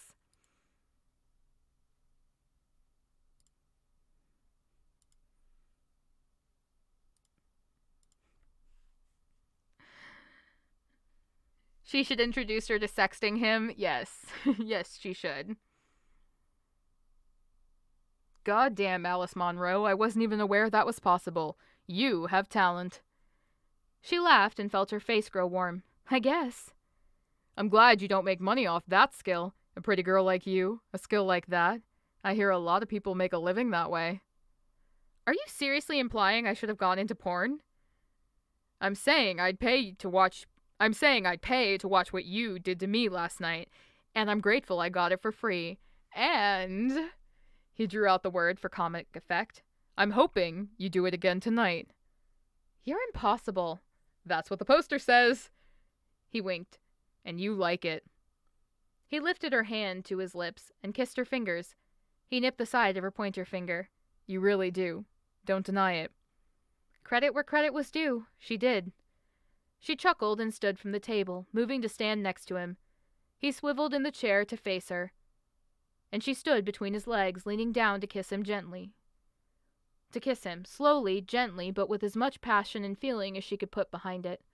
She broke the kiss to feather one against his cheek for a second. I'm not normally like this. I hate normal. Don't ever be normal. Hands grabbed her ass, one cheek in each of his hands, and he squeezed them hard. She lifted her head from him as she gasped and stepped around his legs to sit on his lap, straddling him. His eyes were shut even as he caressed and worked her body beneath his hands. He seemed so peaceful, so contented, so goddamn happy. Maybe he was falling for her too. Wishful thinking. She kissed him again and again, slowly, gently letting her lips wander over his jaw and his cheek, back to his lips before going to the other side. She loved the look of absolute bliss on his face, like some great burden had been taken away in her arms. Maybe he was as lonely as she was. Maybe now they didn't have to be. She nipped at his earlobe. Want to be late to work? Oh, yes, please. Charles had gone ahead of her, as he was technically late and her shift didn't start until 11. Not to mention, she wasn't quite sure if it was smart of them to be seen together yet. She'd remarked about how he was doing the walk of shame and would have to spend the day in yesterday's clothes, but he retorted there was a Saturday matinee and he had to change into Julian's costume anyway. Morning, Billy. The young man was standing outside on his break when she walked up to the house. Morning, Alice. He smiled broadly. How'd you like the show last night? It took her a second to remember the show.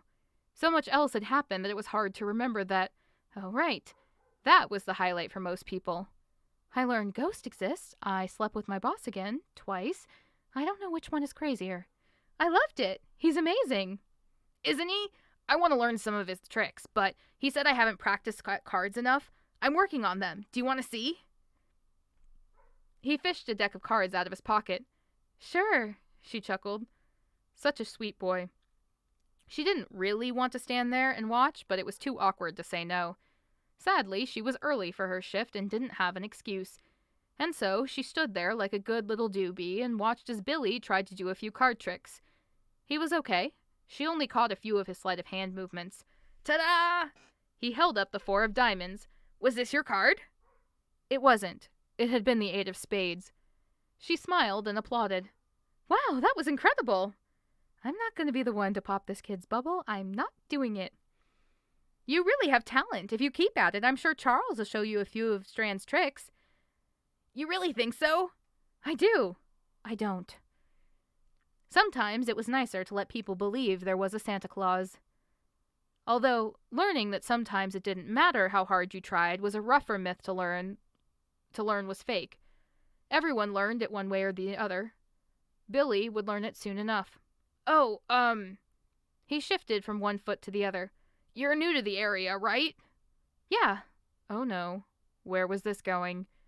Well, me and the guides, we like to go out on Sundays since the place closes early at 4. I was wondering if you'd want to come with me tomorrow. We can go get dinner with the rest of the gang, and maybe I could show you around after. The town doesn't have much, but, Oh no. Oh, Billy. She smiled as sympathetically as she could. I'm sorry, I can't. I have to roll one of the Nickelodeons off the floor so I can start dismantling it. I want to try to get it back up and running next week.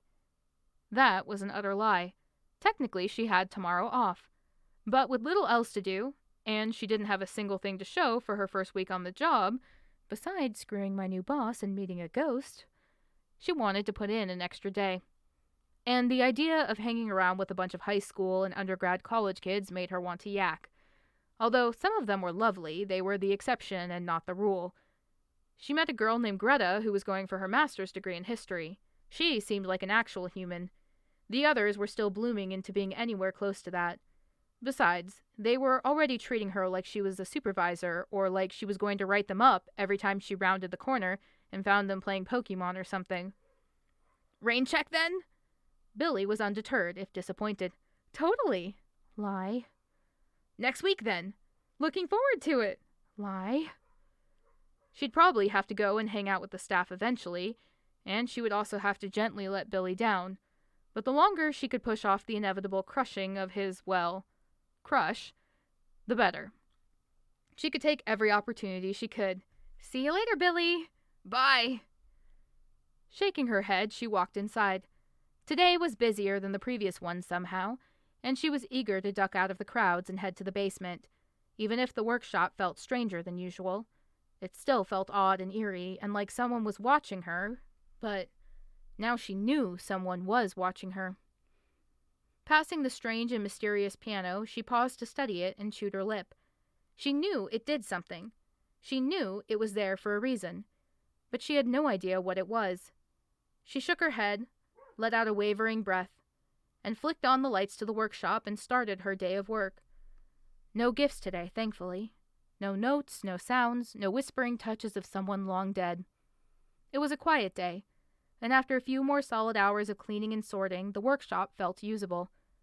Checking the clock on her phone, she realized it was almost time for the matinee performance. She promised she'd never miss a show, and she found herself smiling at the idea of watching Charles on the stage again. Her face went warm, remembering what she did after the show yesterday, and knew he was going to be a handful now that she had set that bar. She drew the line at cavorting with her boss on the clock, though. He'd have to wait. Heading up to the theater, it was packed. She stood in the back by the wall, watching from the shadows. The show was largely the same as the previous nights, with a few different tricks, but that didn't stop her enjoyment of watching him work. It was as though the moment he stepped out on the stage, he controlled the room and everything in it. There was such effortless charisma about him that she couldn't deny she adored. Am I seriously falling for him? Am I going to be that stupid? She had only known him for barely a week. It was all moving too fast. None of it was wrong, save for the fact that he was her boss, but the speed of it was startling to her. She could almost hear Charles teasing her about how he was impatient, and that there was nothing wrong with being efficient about things. She was beginning to imagine conversations with him in her head, and that was a bad sign. For her. For him, if he knew she was miming him in her head, he'd love it. She leaned her head against the column. For this next trick, I need a volunteer to join me on stage. Now, usually I'd make a show of how I don't know the person, but I'll admit straight off that I do know her. Charles, as Julian said from the center of the stage. Her spidey sense started tingling a second before danger landed. She's new here. Oh no, Charles, don't. Tasked with the terrible job of trying to fix all my broken toys, and to put up with my incessant haunting of this sad, neglected house, I'd like to ask you all to give a round of applause to my newest assistant, Miss Alice Monroe. Light swiveled to point straight at her. The crowd applauded loudly enough that they didn't hear her swear. Fuck. That's the end of that chapter.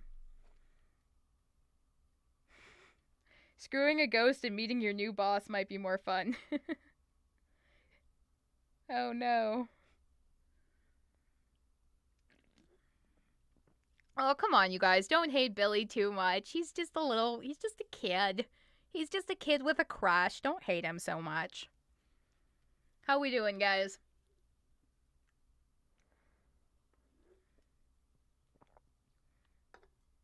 I think for sure one more chapter, and then we'll see how I feel after that. Yay, I'm glad you're doing great.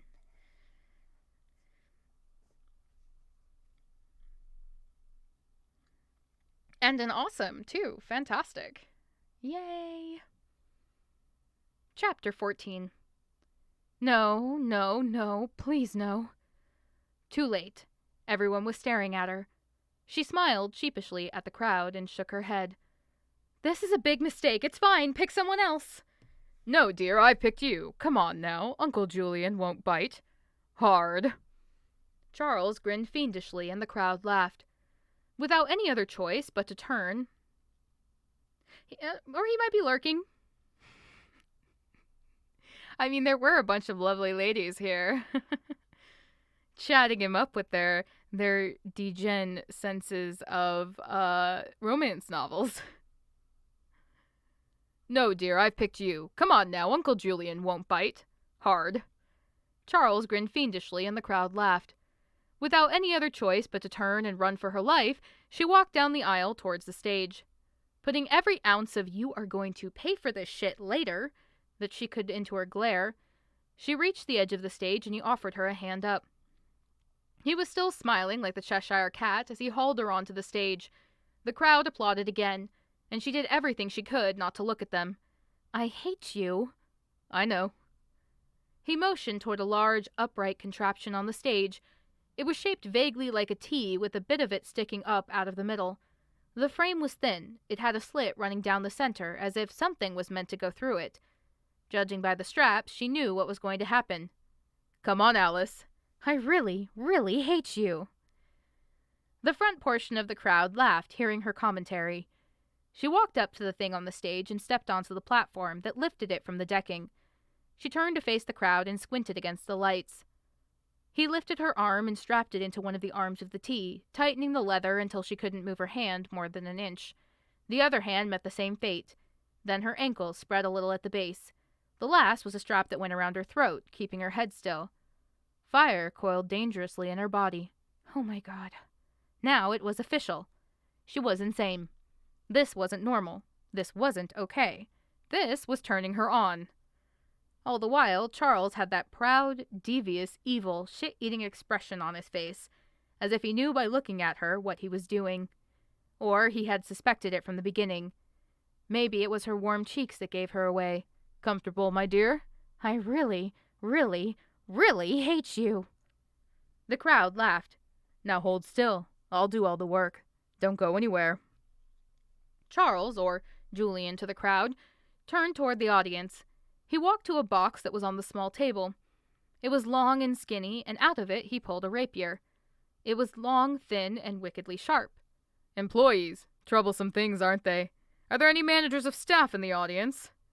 A few smatterings of applause. Then this trick is for you.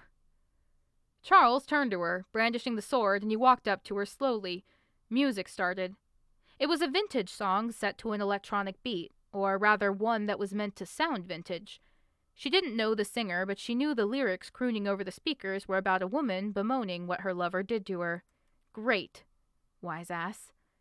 He placed the tip of the sword against her midsection, and all her thoughts about how much she was going to make him pay for this later hitched in place. She watched him, eyes wide, and she yanked on the restraints, but they were too tight. She wasn't going anywhere. Wait. He pushed the sword in. She watched in horror as it went through her blouse. She waited for the pain as he sank it into her body until the hilt of the blade was only a few inches away from her. The crowd applauded. She stared down in awe as he let go of the sword, and it hung there, straight through her. She felt nothing. He took the frame and rotated it 90 degrees so she was perpendicular to the audience. The applause grew. She could only guess that the sword stuck out. She could only guess that the sword stuck out the other side. The action repeated. This time he went from back to front, and she watched as the blade of the sword slid out of her rib cage from the front. She felt nothing. No pinch, no anything. But she was shaking all the same. He turned her into a pincushion of swords until 5 of them jutted from her torso at varying angles. She was feeling woozy, dizzy. The adrenaline was making her head spin. Each time he put a sword through her, she wondered if that was going to be the one that hurt, but now she felt weird. He rotated the platform she was on all the way around in a full circle, and that didn't help. The crowd was loving the trick, and the sound of them combined with the brightness and warmth of the lights was making her feel faint. She struggled to keep her breathing regular, and that was the only thing keeping her from tanking it. "Hold on, Alice. Only a little longer.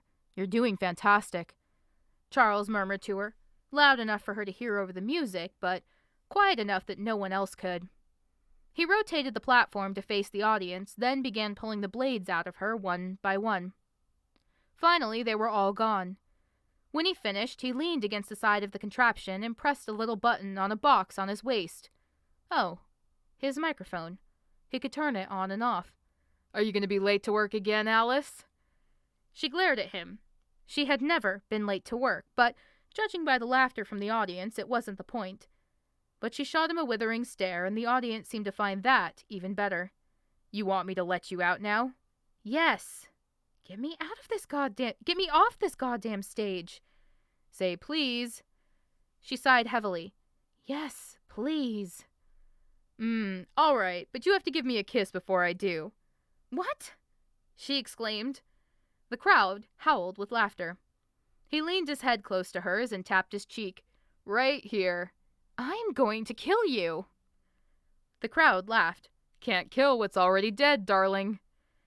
"Then I'm going to beat you to a pulp and make you wish you could die a second time." The crowd was roaring. He tapped his cheek again, reminding her of the deal.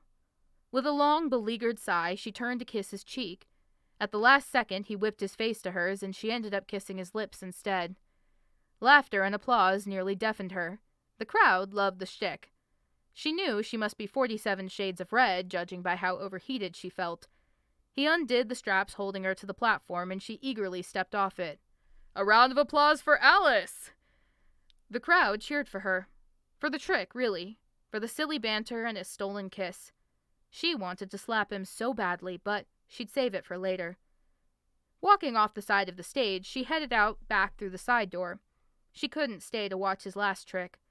She needed air before she hurled. Heading outside, she sat on a bench in one of the gardens and tried to shake the feeling that she needed to throw up. She had nearly fainted on that stage. Damn Charles and his stupid games. It was freezing out, but she enjoyed the feeling of the cold air. She needed it. It helped stop the reeling in her head and made her stomach quiet down. She sat there for a long time, her eyes shut, thinking. A coat settled over her shoulders. She jumped, startled, and looked up to see Charles, still wearing his Julian costume, his eyes mismatched with the contacts, settle down on the bench next to her. It was his coat he'd given her, and it smelled of cloves. It was warm, and she hadn't realized until that moment that she was really starting to get cold sitting out on the frozen stone bench. "Are you mad at me?" "A warning would have been nice." He frowned. "It wouldn't have been as good that way. You did a really good job, best I've ever seen." She picked up the hem of her blouse and pulled it away from herself to study the fabric. She hadn't thought to check it for holes, but there weren't any. How? Magic. She glared at him and only got that wicked expression in response. "I thought I was going to faint. I know, I saw you, but you were so beautiful. Next time it won't be so bad." "There won't be a next time." "Oh, yes, there will." He scooched closer to her and slung an arm around her. She tensed. "What?" "The staff'll see." "Fuck the staff." He blinked. "No, actually, on second thought, please don't." When she barely smiled, he saw his opening for victory and went for it. He leaned in and kissed her cheek again, and she ducked her head. "Does this really make you uncomfortable? They're a bunch of idiots and children. Besides, maybe then Benny will catch the hint." "Billy. And how did you know he asked me out?" "He won't shut up about your date next week." She groaned. "I did not agree to go out on a date with him." "I know." He smirked. "He doesn't." "I'll shoot him down later." "Good." He leaned in and kissed her temple. "I don't share with children." "What about ghosts?" she teased. Damn if he wasn't cheering her up. It was his fault in the first place, but it had been more of his mischief. Maybe. Julian and I can start a timeshare arrangement. I'll get Monday through Wednesday, he gets Thursday through Saturday, and we'll alternate Sundays. Sound good? She elbowed him. He let out a dramatic oomph, overplaying the injury. It still made her smile. Jackass. Guilty. He moved closer until his thigh was touching hers, and his arm was around her waist, hugging her to his side. If the staff had any questions, they were answered right there.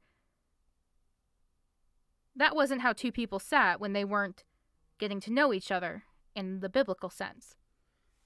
They sat in comfortable silence for a while. She loved to hear him talk. It was mutual, she was certain.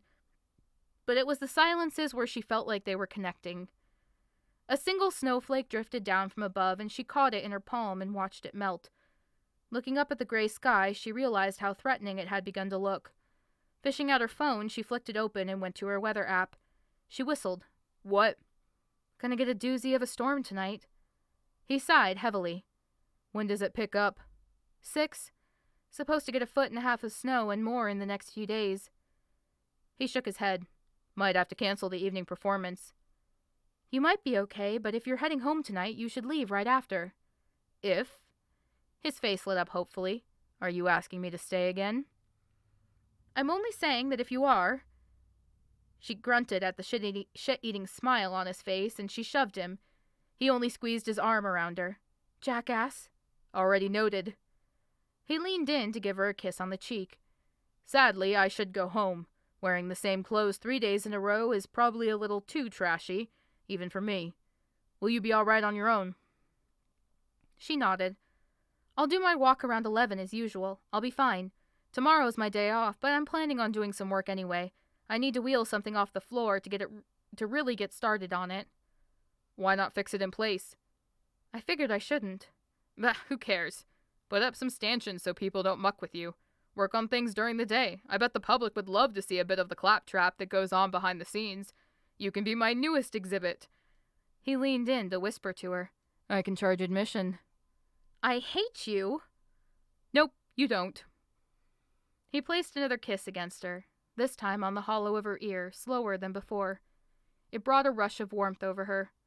Tell me, when you were strapped into that prop of mine, did you find it as hot as I did? Because god damn if I didn't love every second of that.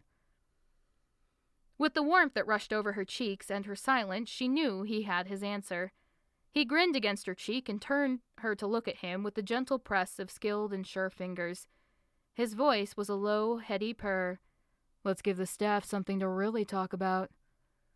Before she could stop him, he kissed her. She found she didn't want to stop him. The rest of the day went on normally. As normal as it could, anyway. With the threat of the oncoming storm, several of the seats in the evening performance were empty. No shows. That time she could sit by the back to watch. He didn't drag her up on stage again, thank God. After the show was over, she met him backstage. He was already changed out of his costume and he had his coat on. The snow was coming down hard already and he had a long drive home. Be careful of the roads. If I die, you'll have 2 dirty-minded, flirty, horny assholes haunting you. He flashed his trademark smile and gave her a gentle kiss. I'll be safe. She laughed at his joke and hugged him. Don't let Uncle Julian give you too much grief. That's my job. I'll try. And with that, he left. He waved at her as he went to the parking lot. She turned to go back into the house. It was nearly 11, and it was close enough to her usual time to walk the house that she called it good enough. It was about a third of the way through her rounds that she couldn't stand the silence anymore. It felt worse than if Julian were taunting her with his playing or if he were laughing at her from some other room. The snow was really falling, and it seemed to blanket the whole world in silence. It's really weird to know you're real, she said to the empty air. Empty-ish. She had no idea when a ghost was listening or not.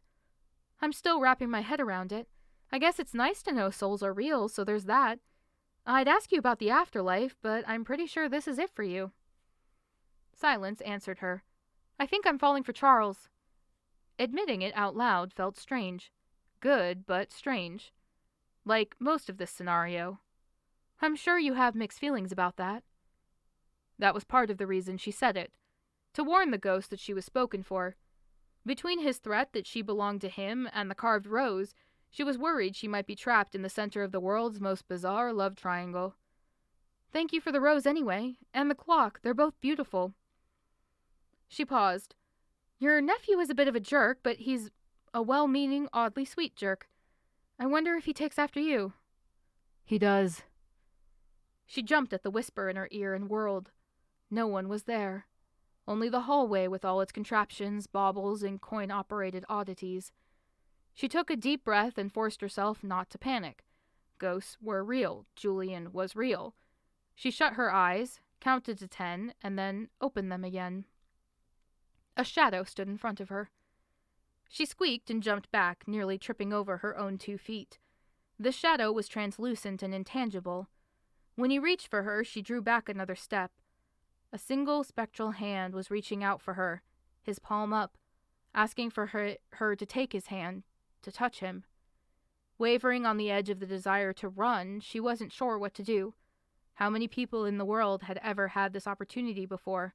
To interact with a ghost like this? She figured not very many. Not believing her own bravery, she reached out tentatively and let her fingers brush against the shadow. He felt far more solid than he had any right being. He was see-through, a transparency overlay of darkness on a background she could still see. Warm to the touch. It felt like a normal hand. She couldn't see all of it. There were no details, only a vague darkness overlaid on the world behind him. The moment shattered as the lights in the hallway flickered and went out. He snatched her wrist and yanked her toward him. She screamed. That's the end of chapter 14.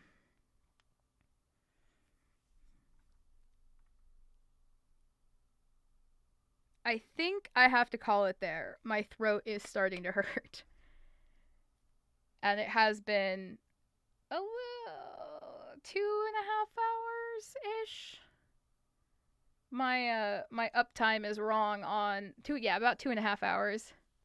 He does. Julian does like to make Alice scream in more ways than one. About 2.5 hours. My uptime is wrong on, Thank you. I'm sorry, Hocus Pocus Poof. It's hard to talk for 2.5 hours straight. Especially reading a book and not, talking in my voice. Talking in audiobook voice. Thank you, M35. You're welcome, Hocus Pocus Poof. Your name is so cute, by the way. We love you, and I love you. You guys make me laugh. This is great. You guys really made me laugh tonight, and I appreciate that. I will be back next week, assuming nothing terrible happens, or I don't get sick, or whatever. I will be back with more of this. There are 22 chapters in the original book. Let me see. I hit the wrong button. I was gonna look, but I hit the wrong button. There are 21 chapters in the original book. 50 Twitch tries later, right? 21 chapters in the original book, so we're pretty far through the first book. And then I suppose we have to read the second one, right? Alright, you guys. I appreciate you guys so much for hanging out with me. If you aren't familiar with Kat's books and you want to buy them, that is her Amazon page. If you want to follow me on social media and you're not already following me, that is all my social media. I think I've added my YouTube on there. Yeah, thank you for hanging out, Caribbean Pirate. That is all my social media, and I think my YouTube is on there, and I will be uploading all these VODs onto YouTube. If you want to join Kat's Discord and hang out with us, D-Gens, that is Kat's Discord. And if you want to join me on my Discord, or don't, whatever you want to do, you guys, it's cool. But you have my consent to join my Discord. There's that link. Right there. All of those shiny links up there in the chat. So, thank you guys so much for hanging out with me. I truly appreciate you all. You make the, reading the... Yeah. Well, it's funny because Kat really hates being called Cac. And I was jokingly saying, I said I was going to go. I always have to talk more, right? I was jokingly saying that we should call her book universe the Kaku-verse, but she hates that. But Kaku in Japanese means to write, funnily enough. But she won't let me. And so that's why we have the KBU, the Cat Book Universe. But the fandom is called the Society of Under because she liked that. So yeah, feel free to contribute into the fandom. I'll post it in the Discord as well, so you guys can all add to it, and hopefully we can make it pretty soon. And yeah, don't forget to read Mask of Poison, her newest book, and hop into the spoiler channel in the Discord and chat with us about it. And you guys have a wonderful evening. I will see you all next week. If you're here to watch me game, I'll be back on Tuesday, 6 p.m. Central Time, and we'll be playing some more Warframe because we're Warframe addicts on this channel. Y'all have a wonderful evening. I love you guys. Have a good night. Stay safe. Keep your mask on. Social distance. Get your vaccine if you can. Night, guys. Bye.